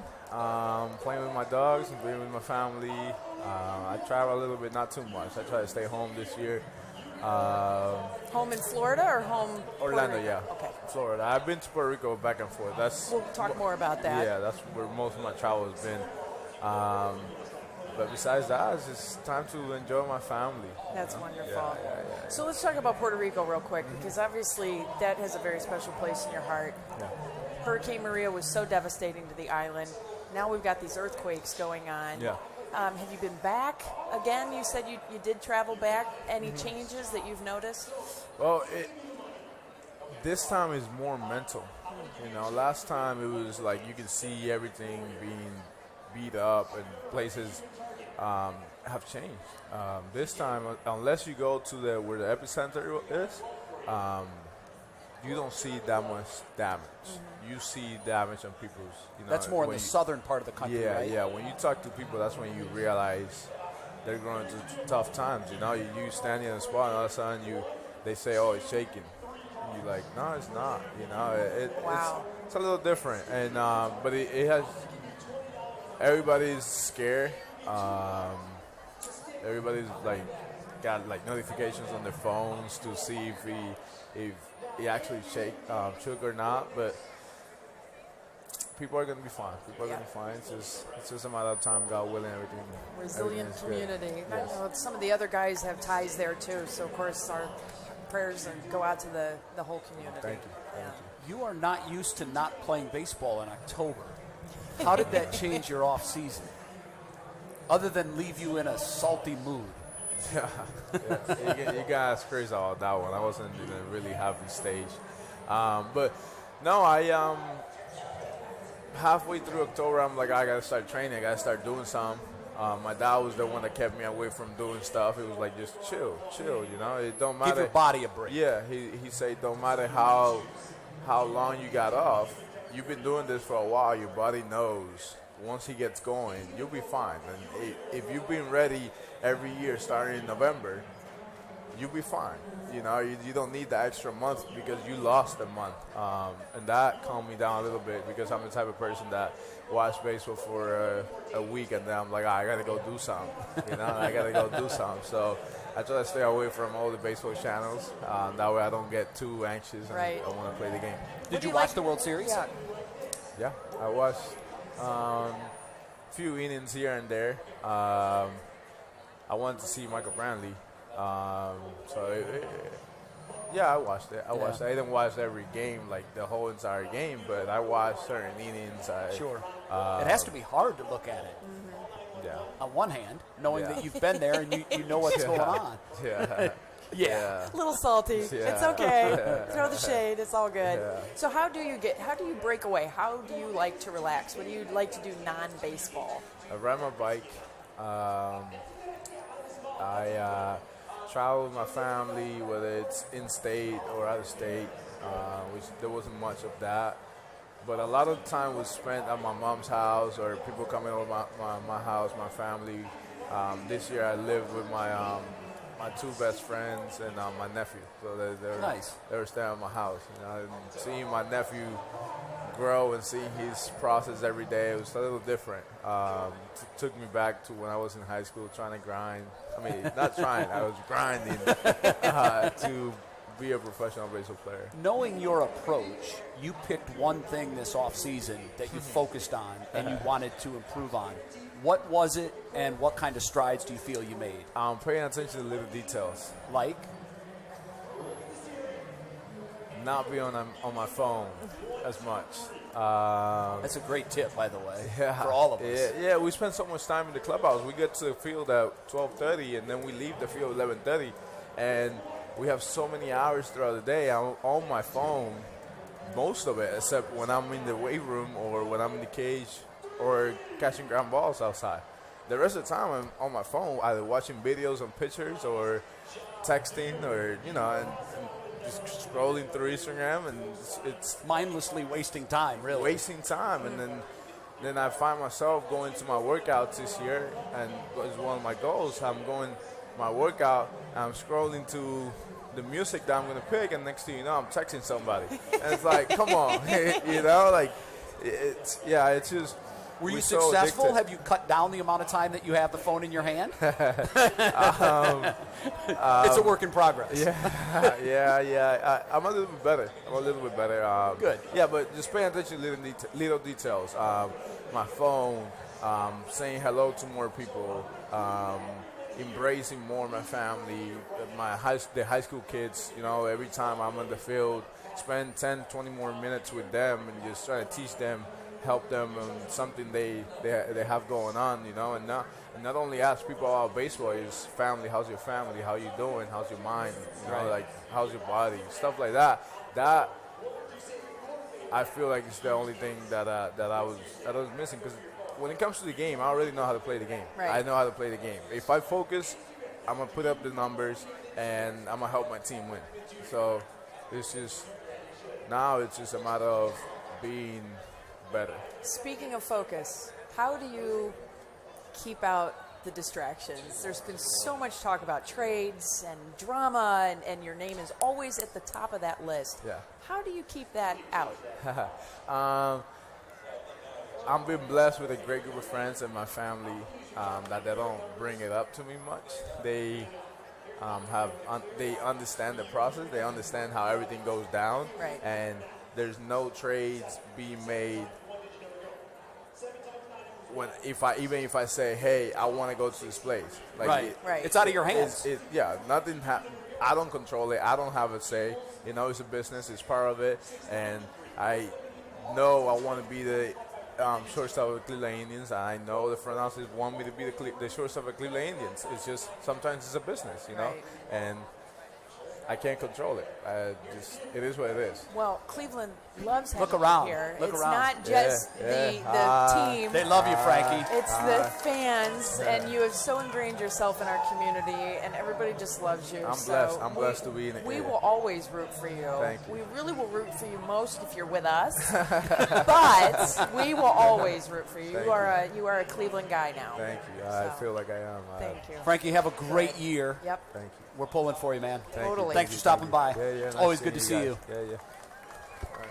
Yeah. I'm a hugger, so. That's what a superstar looks like right there. So good to see you. Am I right? Yep. That's what a with superstar flowery looks like. pants. A superstar with flowery pants. He's the one. He's probably the only guy here that can pull off flowery pants. Oh, I know. He's so cute. One thing that he said that I think we need to focus on is he said he did some self-inspection in the offseason, and he actually said he wants to say hello to more people. Right. So I can honestly tell you, I've never seen in my 40-plus years of being a baseball fan, I've never seen a fan, or a player rather, more in tune with the fans and more fan-friendly. I'm fortunate enough to have a friend that has a field box right at the Indians on-deck circle, and Frankie, every single time he comes to the on-deck circle, scans the box for kids, makes eye contact with the kids. Sometimes we'll have conversation with the kids, right. And it never, ever happens where a foul ball comes off the screen that Frankie doesn't grab the ball, and lean it over the net and make sure that a kid gets it. A couple of times I've seen the ball got away from the kid and an adult picked it up, and Frankie will say, no, that's for the kid.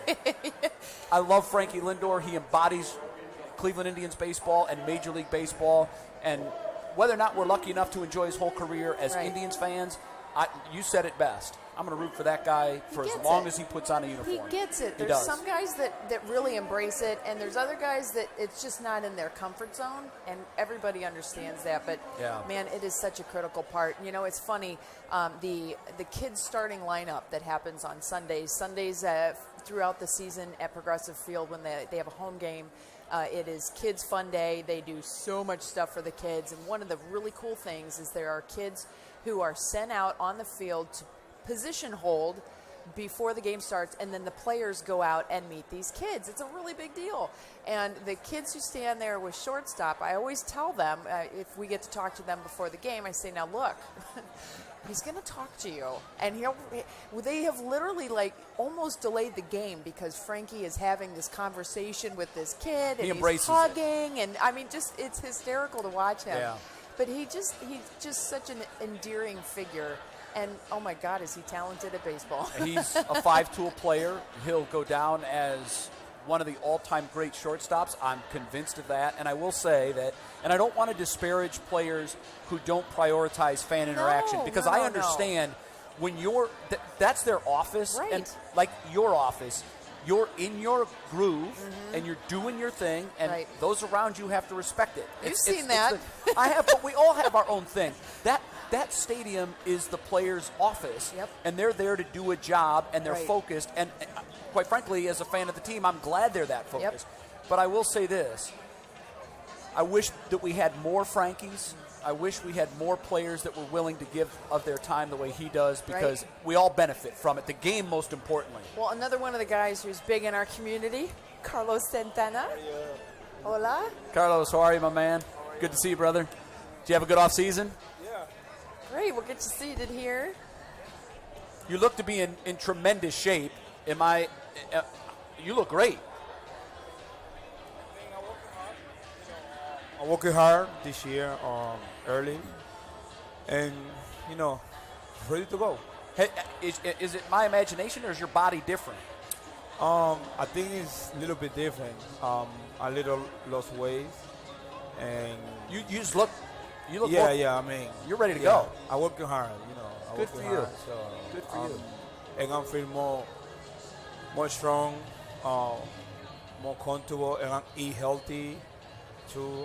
This is what help me. And working hard and swing early. What else have you been doing in the off season? What do you like to do with your family? Pass time with my family, and Dominican, with my friend, and try to know my country, Dominican Republic, and he's so beautiful. So this is like past time for any friend, any friend, and friend where I'm playing for, when I'm the kid. I mean, easy off season. Good. He's chill. I like this. That's good. You're very chill. What did you learn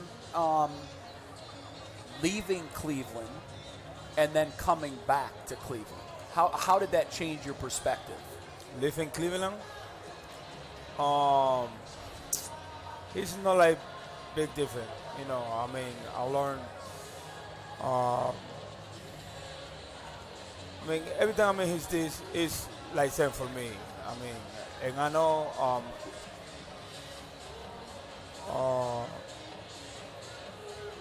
I don't know. It's easy for me. Everything is like. What about the clubhouse culture?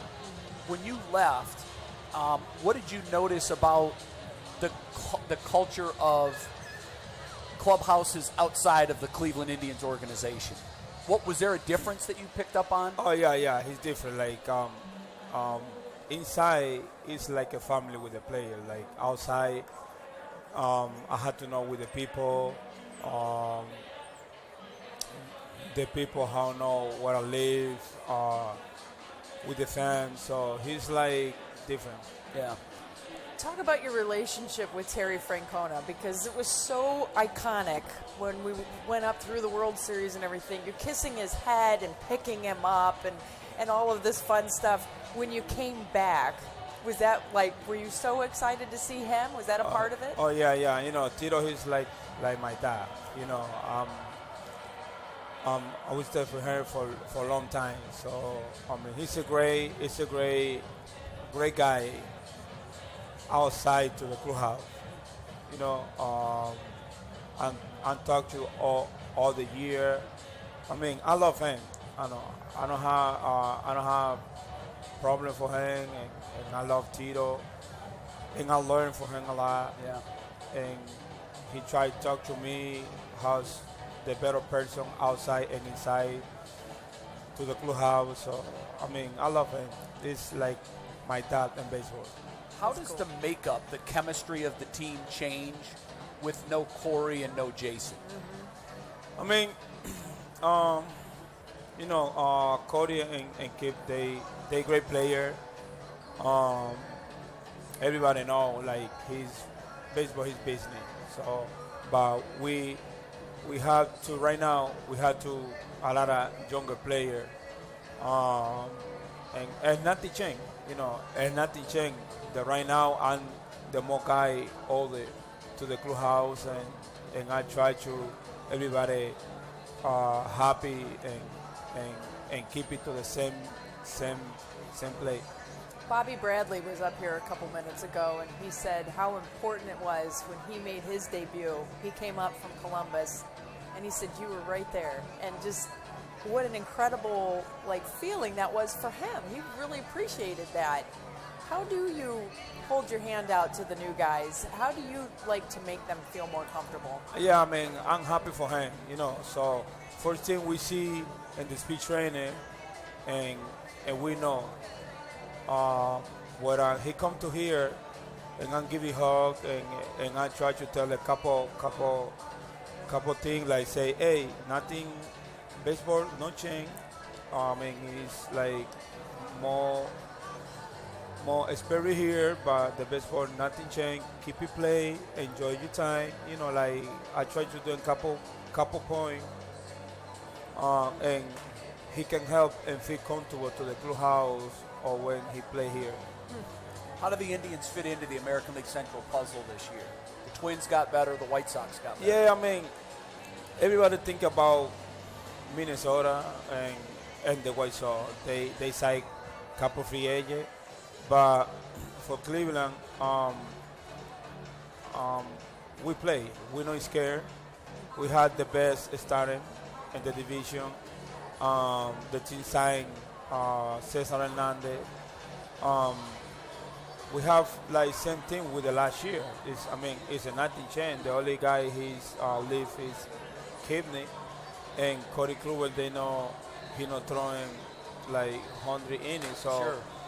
We're fighting, and I see like we have to very good chance for making with the playoff, and I know everybody like think about Chicago or Minnesota, but and I'm confident, and we're fighting, and we play good this year.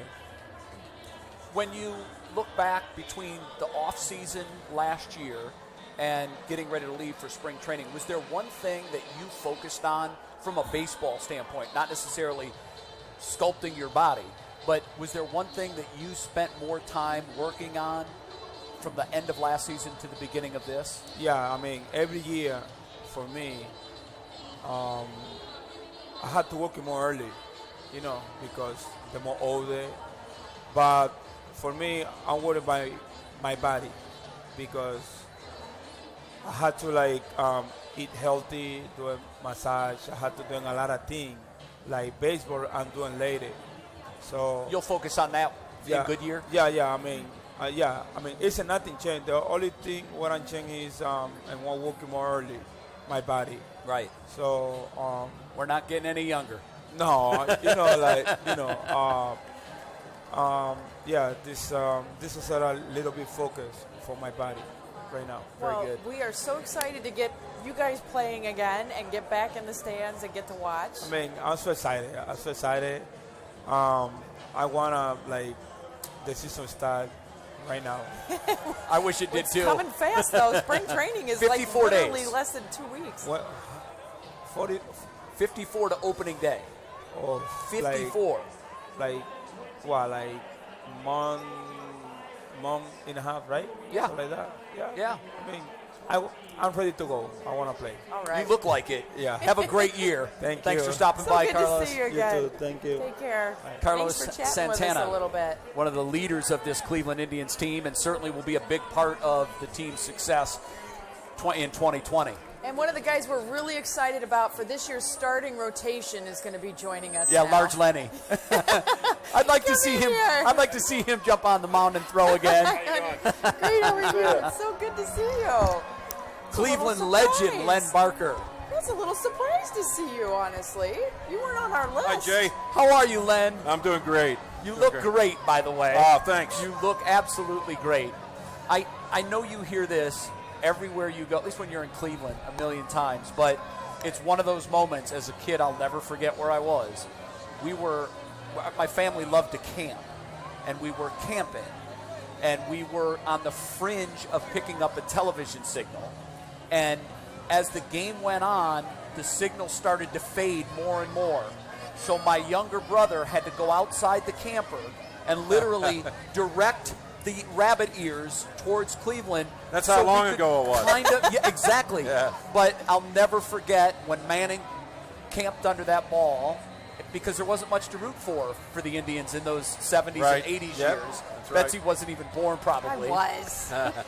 But I'm telling you, it's a lifelong memory that I'll hold near and dear, and I want to thank you for it. It was I awesome. appreciate it. It was a great thing for just not for me and the team, but for the whole city of Cleveland. It was. Because we were going, everything was the mistake on the lake. And, Yeah. and that brought a lot of attention to everybody, just not the Indians, but the whole community.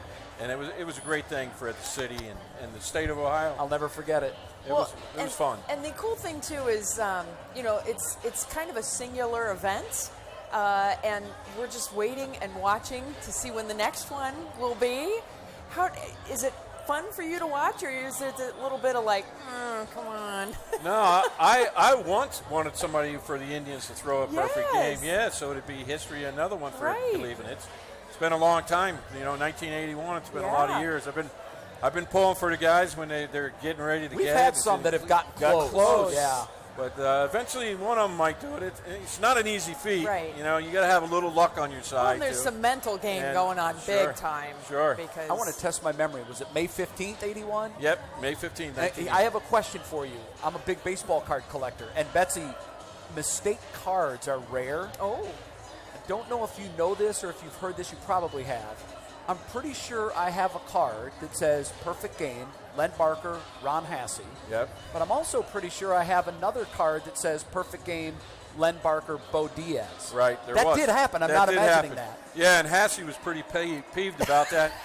he was furious. I bet he was. Because Bo Diaz, rest his soul. Yep, He yep. probably said, well, good for us. I think what happened was me and Bo made the All-Star team in '81. Okay. And they took a picture, Oh, and they and thought someone he figured. was a catcher. Yeah. Oh, I see. And Ron Hasse, is the only catcher to catch 2 perfect games. I do know that, Wow, yes. that's cool. Which Yeah. is crazy. Yep. He called El Presidente. Yes. So let's talk about our current pitching staff and the challenges. I mean, things are shifting around a little bit. We lost Kluber, obviously. But who do you think is going to be the one that you're watching to step up? Well, they got Carrasco, they got Bieber, they got Clevenger, and they got a couple young guys. I think Civale's really looked Civale, good. yeah. So I think they got a good. The bullpen is pretty strong with Right. Hand there, and the other guys setting the game up. You got to have pitching and defense. That's how you win championships, and I think we have the pitching to do that. And we got some great players, and of course Lindor and Ramirez.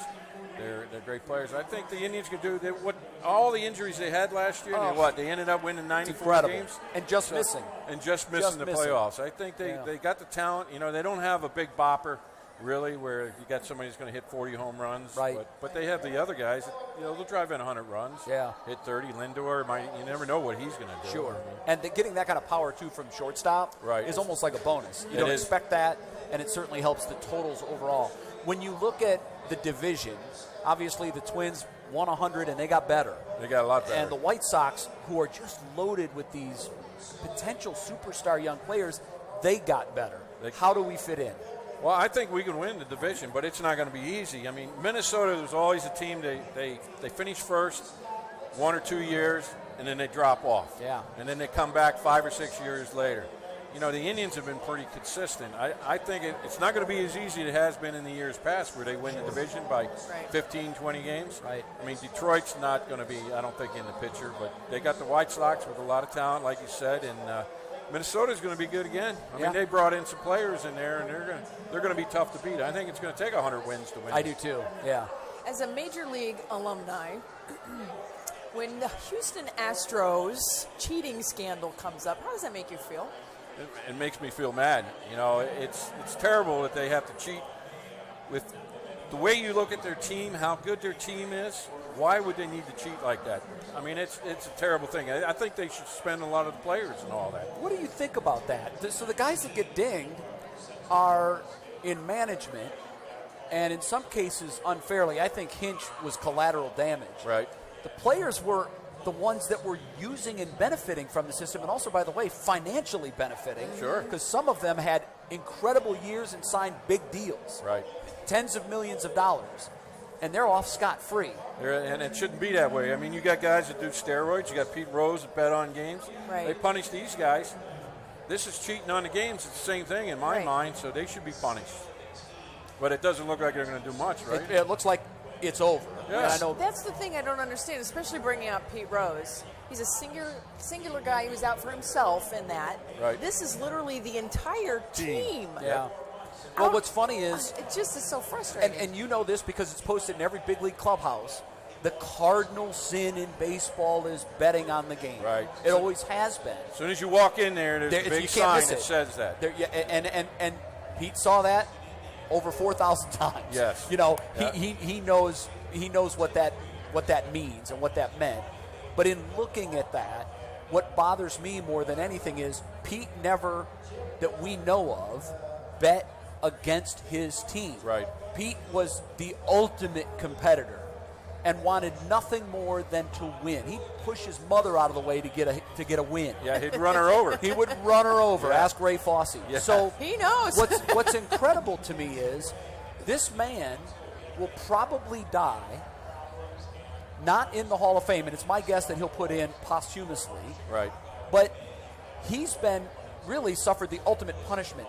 Banished from the game, other than when the game wants to promote the game, then he's invited to come back for the all-century team, which bothers me to no end. Right. It's a double standard, right? It is, and I wish he would say no, but he will take the spotlight wherever he can get it. Sure. Yet now you have a team that has a World Series ring on their finger. It literally impacted. If I'm the Dodgers or a Dodgers fan, I'm furious. Yeah, definitely. I'm I'd be furious. furious. I mean, the Dodgers, you know, it makes it easier for a hitter knows what's coming, especially if it's an off-speed pitch.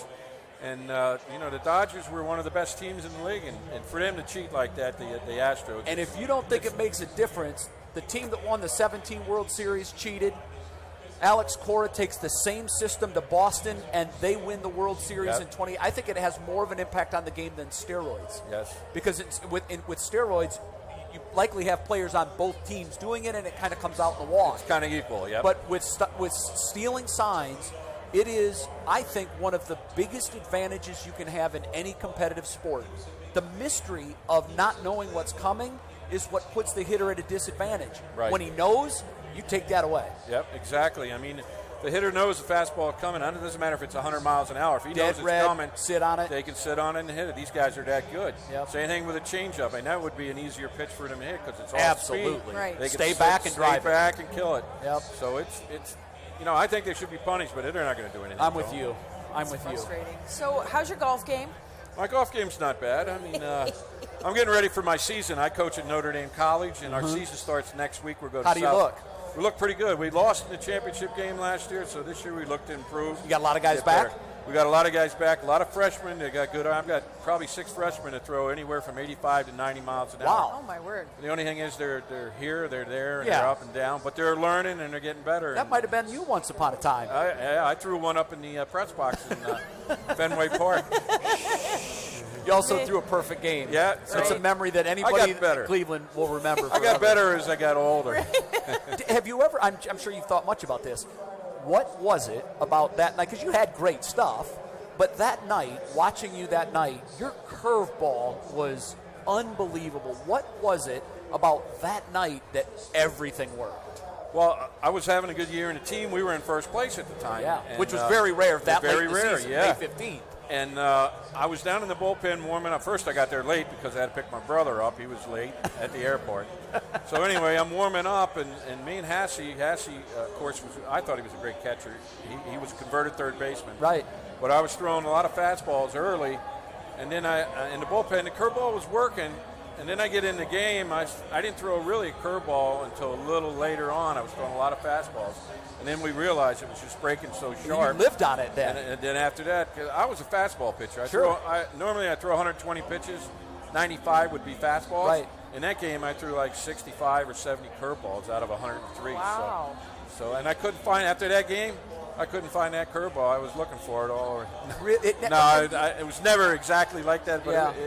It was magical. It was that a magical night. It was something that when somebody says you're in a total groove and you're concentrated, that night everything was just right there. I love when they replay the game. I love focusing on the Toronto hitters. When they would turn and go back to the dugout, it was almost as if they had just seen a physics problem they couldn't explain. Right.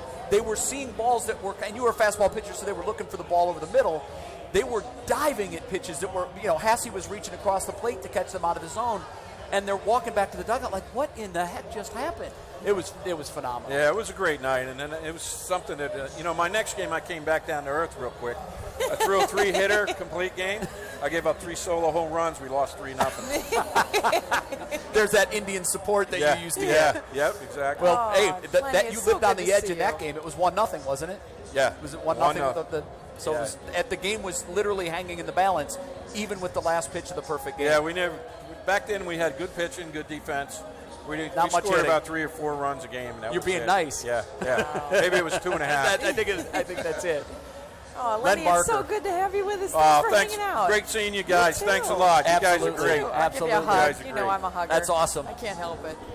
Thank you. So, Betsy, being a Cleveland sports fan in the late 70s, early 80s, and then the rest of my life, I didn't have much to cheer about. Yeah. None of us did.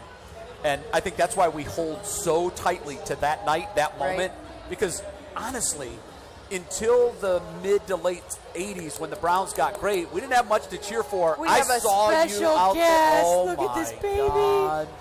Oh, my goodness. This is Greg Willie from the Friendship APL joining us. I'll hold the camera. Is this dog spoken for? No. Oh, my goodness. I'll hold this. Oh, Look my at this little baby. So God. tired. Oh, my goodness. What kind of a How dog old? is this? So Blake is an 8-week-old. Yes, American Bulldog Lab mix. Very, very sweet. His siblings have all been spoken for here today. This is the only one that's not spoken for yet. Oh my gosh. I'm sure he'll get spoken Oh my goodness, he's only Maybe 8 by weeks me. old. He's a big 8-week-old.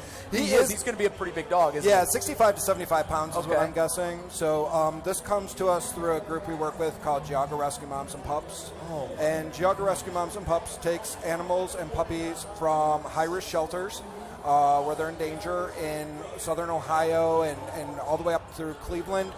They foster them in their own homes, the moms and puppies, and then they place them with us for adoption. I think it's Blake's nap time. He's super chill. Right. I saw you walking through the crowd, and I'd asked Curtis Danberg, can we please get a puppy on stage?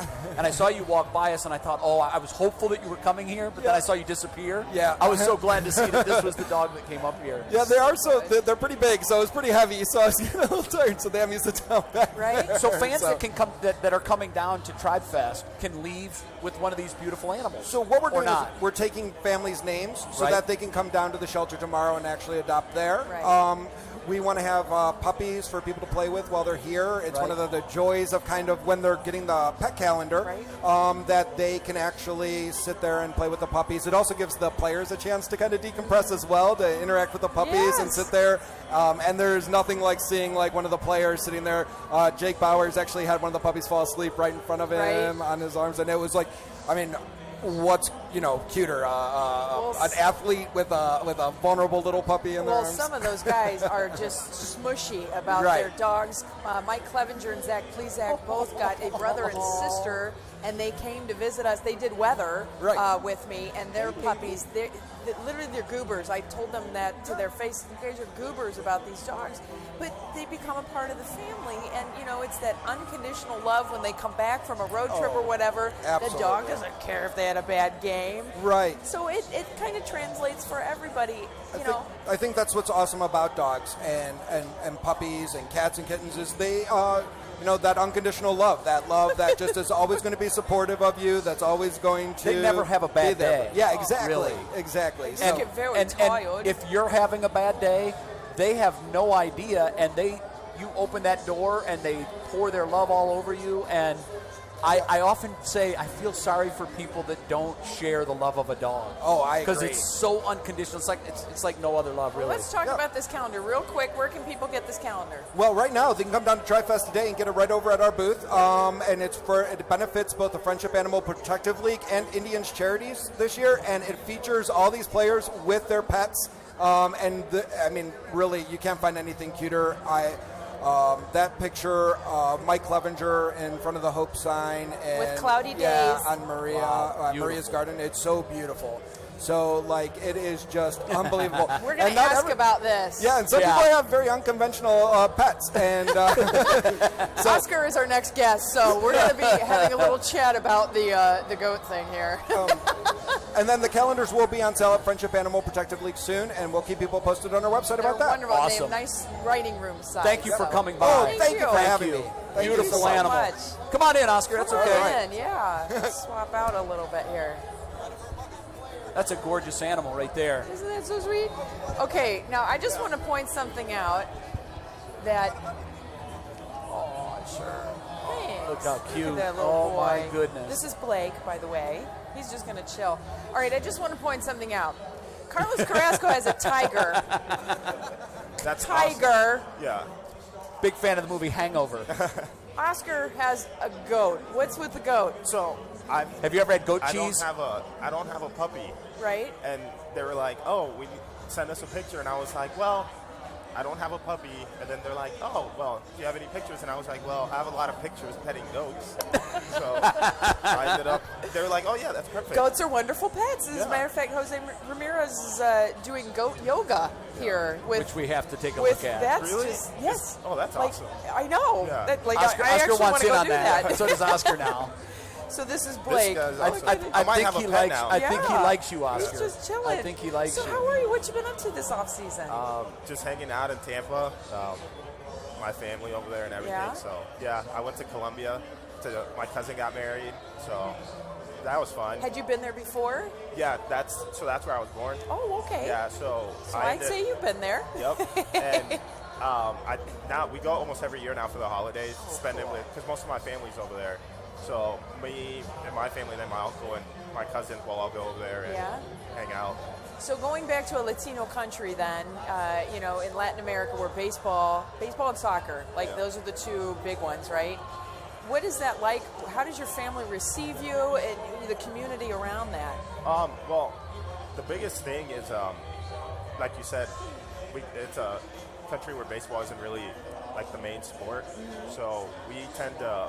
You're gonna get some kisses. I know. It's awesome. But so yeah, it's awesome, especially being able to go back and go to the stadium and stuff. So I was working out over there, and that was like the biggest thing for me was getting to go back and hang out and meet everyone. And it gets kind of crazy just because they're all like, "Oh, the baseball player." They're not used to it. Right. So, but it's awesome. That's really cool, though. It's a great way to reach out in that community for sure. Here, let's give Blake back to, if you want. Blake wants to go. Are you cool? Blake wants okay, to take a nap. With them. Oscar, you were tremendous last season and exceeded most everyone's expectations.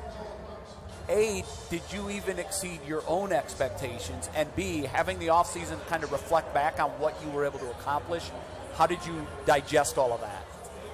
Well, I think. Bye, Blake.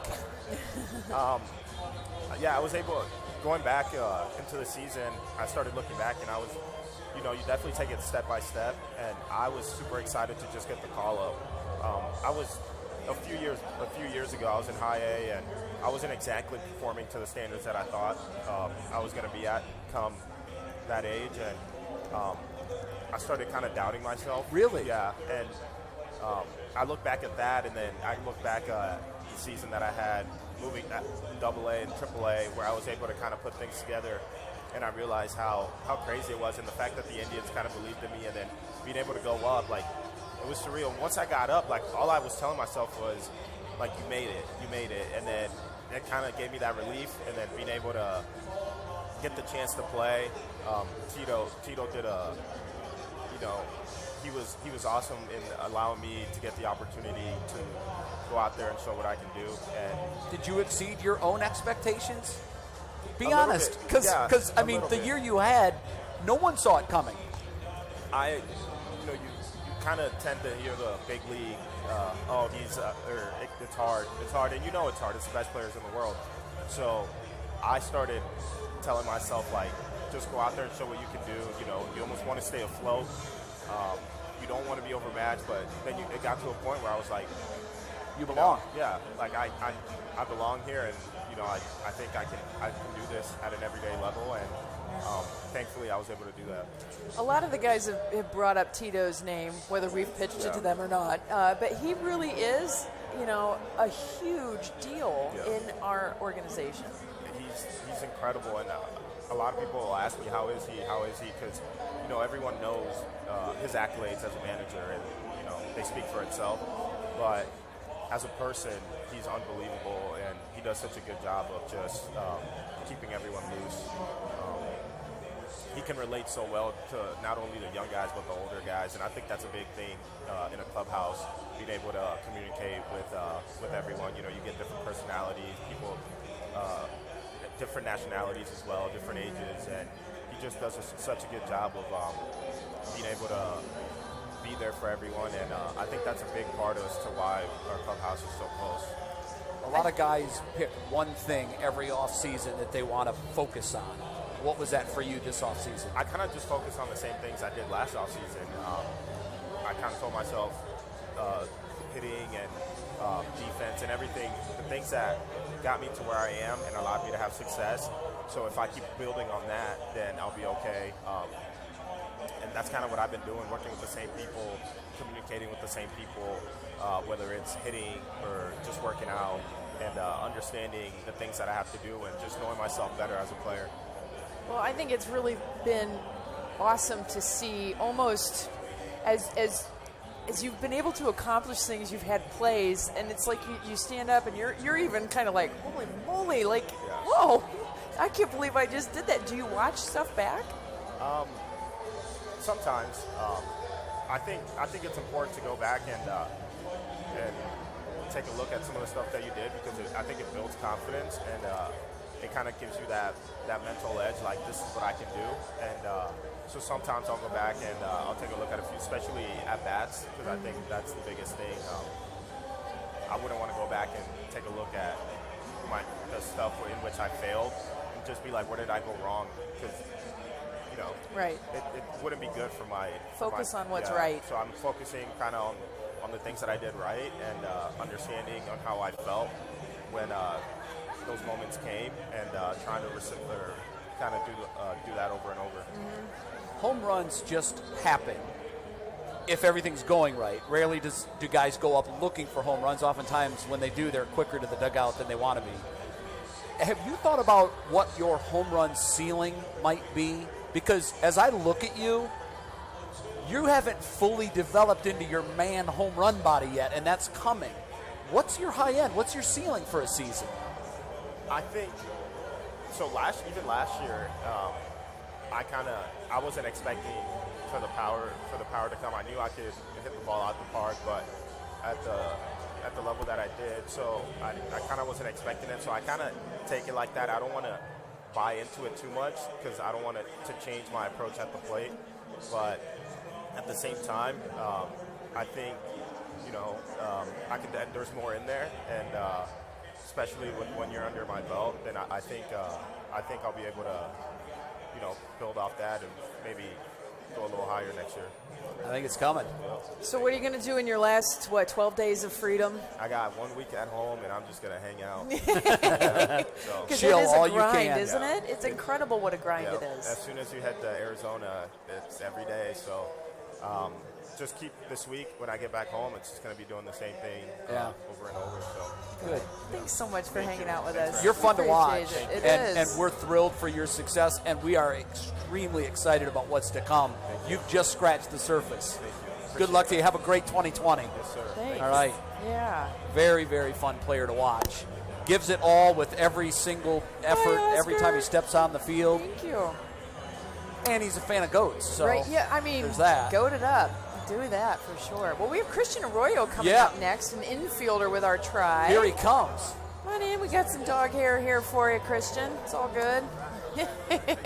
How are you? By the way, Nice the hair's to on see point, you. bro. Totally. Nice. Well done. I like it. Did you Very say well bra? styled. He's a bra. I can tell. Wow. Are you not a bra? You're so fresh. You're a bra, aren't you? Bra. I told you. Yeah, We can identify within an instant. Guy talk the hair is so in. weird. Yeah. I'm sorry. It's Used to be just odd. dude talk, but now I think it's more bra talk. Yeah, bra talk. Yeah, you got see. You know what I'm saying? He It's did. fair. I knew it. Sorry, completely I knew different it. connotation Yeah, for me. that's okay. You know what? We got to have our thing. We got to have our language. Exactly. Yeah. Exactly. I'm on board. Listen, Right? when you hang out with women all day, they have their own vibe too. Yeah. And Yeah. oftentimes I'm like, it's a different language. I don't even know what's going on right now. So how are you? What have you been working on in the off season? I'm asking everybody that first question because I think it's just a good start. Totally. Yeah. Actually, been out here a couple times doing some swing camps. With Alex Eckelman, it's been going over a lot of stuff. Just kind of working on little mechanical things, and I think a lot of it has to do with approach too. So for me, I'm just trying to really hone in on the mechanical side, but also just getting myself mentally prepared to put myself in this. Your name was one that came up. I was over at the stadium a couple of weeks ago, and your name was specifically brought up as a guy that's really had some breakthroughs in these camps. Yeah. Tell us about specifically what kind of breakthrough you think you've had and what your expectations are for 2020. Yeah, no, I think for me personally, coming up through the old school style of hitting, right, with how the systems were going. When I got drafted in 2013, it was kind of half and half. It was the old school style of hitting, and then there was also the analytical side. Well, for me, I just tried to blend both of them together and then kind of go from there. So as of now, I mean, I worked on some swing path stuff that puts me in a better spot to have repeated success and then being consistent. You know, I mean, that's the name of this game. Well, how much of that is analytic driven, though? Yeah. So, I mean, a lot of it is analytic driven because of, you wear a node basically on your bat, and you can get instant feedback. You can get rotational turn, power, speed. You can get bat path, efficiencies. It's incredible. It's crazy. It's crazy. Like the amount of technology is unbelievable. And then we hit on this machine.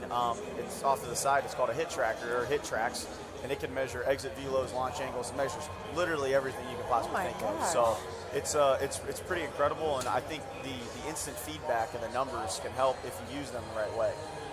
So going from that old school style. When I was a kid, we had Johnny Bench Batter Up, and I'll explain that. Johnny Bench Batter Up. So this is the great that you'll appreciate this. Okay. You took a tire, an empty tire, you filled it with cement, and there was a metal pole that went down in the cement, and you had to hold a level on it so it was perfectly up and down. Okay. Then there was a triangular apparatus that slid down over the metal pole. I think I know exactly And what you you're took talking rubber about. bands and you wrapped it around the pole. Yeah. And the inertia of the rubber band, you would hit it. Yeah. It would go. Wrap, and it then would it'd come wrap back clockwise, around. and then you would Yeah. stand there, load up, and wait for it to unfurl. Yes. And then when it was at the right seen speed, these you before. would know dive this? out. I do. I know Okay. about this. Yeah. That yeah. was in the 70s. Yeah. And that was and so when I think about that's what we had. Yeah. That's literally Yeah. what we had without going through an actual pitching coach Yeah. or a hitting and now coach. you look all and over now social it's, media. There's automatic tees, like insane. balls coming out of boxes. It's crazy. It's unbelievable. So- Johnny Bench Batter Yeah. Up. Almost Man, like I'm old. tetherball. Kinda I'm like old. tetherball. That's Yeah. think tetherball. Yeah. That's it. Yeah, exactly. Yeah. Who did you watch when you were a kid?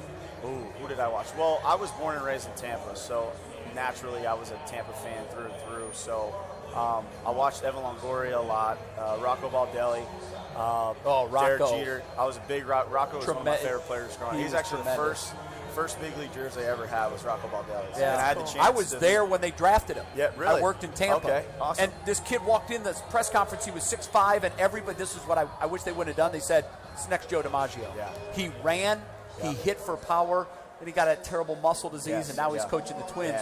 He's a great person. So he was your guy? Yeah, he was my guy. Yeah. And then I got a chance to meet him when I got traded to Tampa, so that was awesome. We had a lot of good time together. What was it like playing at home? You know, it was awesome. It was different though. I'm not used to sleeping in my own bed during the season. I'm used to sleeping in a place. I bet. Renting furniture and stuff. So that What high school did you go to? Hernando High School. Oh, okay. Yeah, Hernando County. So it was nice, but at the same time, it could get crazy sometimes. It's hard when you're living at home. A lot of distractions. Exactly. It's trying to mix business with. What was the largest ticket request you had? Probably the first game we came back home.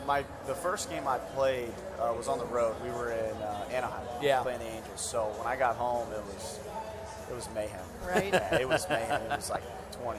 And I was wow. like, whoa, okay. Pump the brakes here, guys. So, but no, I mean, it was a lot of close family, close friends. So it was easy. So. Have the Arroyo section in the upper deck there. Exactly. One single, and everyone's freaking out. What just happened? That was so good. Every bit cool. counts. Yes, absolutely. Certainly. So what are you looking forward to here in Cleveland?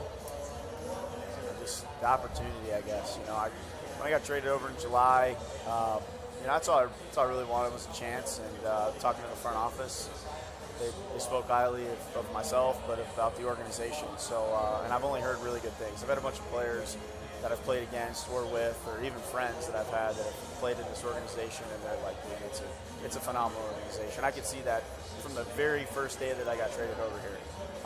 So I'm looking forward to that. What is it about the player development? Because when you look at the pitchers in particular that they've developed, it's almost like they've got the market cornered. All 29 other franchises are trying to figure out what they're doing. Sure. Right. You've been with a couple of organizations. You know how they work. Yeah. What makes this one different and special? I think the relationship building is great. That's not a knock to anyone else. I just think the relationship building here is it's unbelievable. It's almost unparalleled.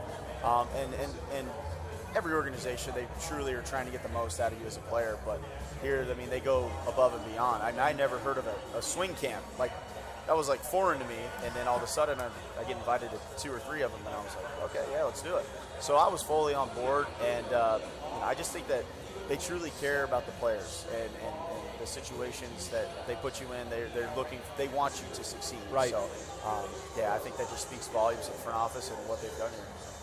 Well, You'll love it here. Yeah. It is a good place. We love our tribe. Yeah. And it's kind of cool when new players come in, people actually do take the time to get to know you a little bit. And I think, I don't know that that's necessarily different in other places, but we're kind of proud of that. Yeah, no, absolutely. I mean, that's definitely like, we just got out of a session, an autograph session before, and multiple people saying welcome. You know, we're Midwest nice here, bro. Exactly. I haven't even put on. I haven't played when I got traded for. I was hurt. So it was welcoming. It was warming. And by the way, I hate to bag on the hometown stadium, but Progressive Field is, as you know, but Tropicana Field, Progressive Field. I don't expect you to answer that, but no, I know you can't. No, I'm just kidding. But who wants to go inside on a beautiful 80-degree sunny day in Tampa and watch baseball, in St. Pete and watch baseball? Absolutely, it's tough. I mean, there's a lot of days where you just, man, can't please just be in the sun. Sometimes you just want to be in the sun, and then there's the other days where it's pouring down rain in the middle of summer. Crazy. And next thing you know, the lights are going off because it's thunderstorm. It's like, I guess you get the best of both. It's crazy. Well, enjoy your time, Thank you, and I know you're going to have fun at Goodyear, and then we'll see you March 26th on opening day. Sounds awesome. All right. Get your Thank you skivvies so on much. and your long johns. Yes. Layer up. I'm already trying to buy some coats and stuff. Layer up. Yeah. Thank you so much. Appreciate it. Nice to meet you. Very nice to meet you. Have a great last few days of your off season. Then it's time It to goes get to quick. work. It does. So I know players would much rather play in the playoffs and have a long October run, but I know in talking to them through the years, if there is a silver lining, it is, particularly if you go 4 years in a row, when you have that year where you miss, the only silver lining is at least your body has another month to decompress, get ready for the long grind, and wash, rinse, repeat, do it all over again. Deep breath, relax. I think we're out of guests. We are. We're done. This session. Oh, okay, good. So 1:30. Nick and Bud are back. Nick and Bud are gonna be Camino, coming Bud in. Shaw, and the interviews will continue. I understand Cookie and Tito. Yep. The second session is loaded with a lot of big names, and Right. I'm sure you'll want to keep watching for that. It's so much fun to get to know these guys, not just on the field and watching them, but to actually get to talk to them and learn more about them. They're good humans. They are. You're a good human. And we had a good dog on the set today, Right? too, so it's a win-win for everybody. Totally is. This is Virginia. Come around here. Can we let Virginia around? This is one of the most amazing. It's Virginia Indians. She must be is an a Indians fan. season ticket holder. I have gotten to know her. This is an audible. I apologize. This is Virginia White. She is such a lovely woman. Come here, Virginia. We're going to put you on. Hi, Virginia. I'm Jay. Oh, This thank is you. Jay. We love our new you want show, to put too. a headset on? I'm going to talk to you, lady. Have a seat. You must be a huge Indians fan. For Betts to call you up here. Oh, I know. You must be a I can't major wait till Indians fan. the 26th. I have known you for how long now? Oh, my gosh. And so I met Virginia. I think it's spring training was the first time I met you. Yes. And then you and your husband, who's no longer with us, Right. Had seats right at the top of the section where we go down 164. to the field. 164. I got him again. And so anytime I went, love this woman's enthusiasm. Anytime I went to the field, I stopped and I talked to Virginia and her husband. Yes. And it was so great. And then he passed away. And Virginia was there, and I said, lady, anytime you need somebody to come and hang out with, and she still goes to every game. The first Every time, game? I go like 50, 55 Wow. a game, yeah. That's Yeah. great, though. But I remember her, the first time I met her, your husband was supposed to meet you at one of the games, and he decided to stay home and mow the lawn. So I'm a man of, I love lawn work, too, but I'd be in trouble with my wife if I stood Right. her up to cut the Well, grass. the good thing was I got to sit and hang out That's with right. her. So that's we wonderful. invited her up to sit with us, so we had a good time. That's the awesome. first time I've seen her. That's awesome. Who are you excited for this season? Oh, my love. Carlos Carrasco. Yeah, I know. Oh, that's awesome. That's awesome. He's going to be here for the afternoon sessions. Well, I just went and bought a ticket to stay for the afternoon. Well, there you go. That's right. The lady I'm with, she drives 200 miles just to come up here. Wow. I drive 100 each game. Of course, I live What? down by I live down by Kent State University. Wow, so it's a 50-mile commute to the stadium? Yes. So your round trip's 100? 100, yeah. She deserves some sort of super amazing. fan And And status. but everybody says you drive up there all by yourself. Yeah. I love the spirit. I own my car. Listen, I'm going to give you my mother's number. I lost my father, and my mom lost her husband 12 years ago. Really? I can't get her. She lives near Goodyear, and when I go there every spring and we go to games, Okay. I can't get her. She loves going to games. She refuses to drive from Surprise to Goodyear because You're kidding me. she's lost her confidence without my dad. Yeah, yes. And that's why I love when I meet women Not me. who are widowed. Give me some. I love this woman's spirit. Virginia I love is my that. spirit That's what my animal. kids said when we had to go to a lawyer. They said, I said, I have to go to the bathroom. And I said, by the way, I have a microphone in here or a tape recorder. So when I leave, I know what you're going to say about me. So when I come back, I said, what did my kids say? They said, you're too independent. I said, you're darn right. I almost said something else. But I love your new show. I Thanks. love it. Thank you. I love it. I love it. Thank I love you. That's You great. two are the best, I'm telling you. Oh, Thank you. I just love it. She's Love it. biased and enthusiastic about No, it. It's no, I'm not biased. I just, She knows everybody. So I love this woman. Curtis pops up. He's like, why is Virginia there? Because she's Virginia. Are you kidding me? We found super fan. Yeah. It took For me real. 20 minutes just to get in because everybody, hey, nice seeing you, nice seeing you. Well, Virginia, thanks for Well, coming thank up you and very hanging out much, with and us. I love you guys. Virginia, Keep it's it a up, nice pleasure talking to you. meet you. Well, thank you. You too. And I'll Yes. see you on Open. Okay, you will. You'll see us. I love that spirit. Oh my God, she's hard to keep up with. I'm ready to go telling throw ya. 8 1/3 innings now after She- spending time She's with amazing. Virginia. That's great. It's just so refreshing to see. She's my spirit animal. I told her I that love her. numerous times. I love her. So, all right. I think that's where we're going to end it. Yes. The surprise guest at the end. That was a good audible, though. She's awesome. She made my day. She's awesome. Yeah, good. We had fun. As we mentioned, Bud Shaw and Nick Camino coming up next. They're going to do the afternoon 1:30. session, and we'll hear from Tito, and we'll hear from Cookie, and a host of other Indians Clevenger, players. Plesac. Yeah. There's a good lineup still to come. Clevenger is my dude. Yeah, I know. I'm a big Clevenger fan. Bye, everybody. We'll see you Monday at 5.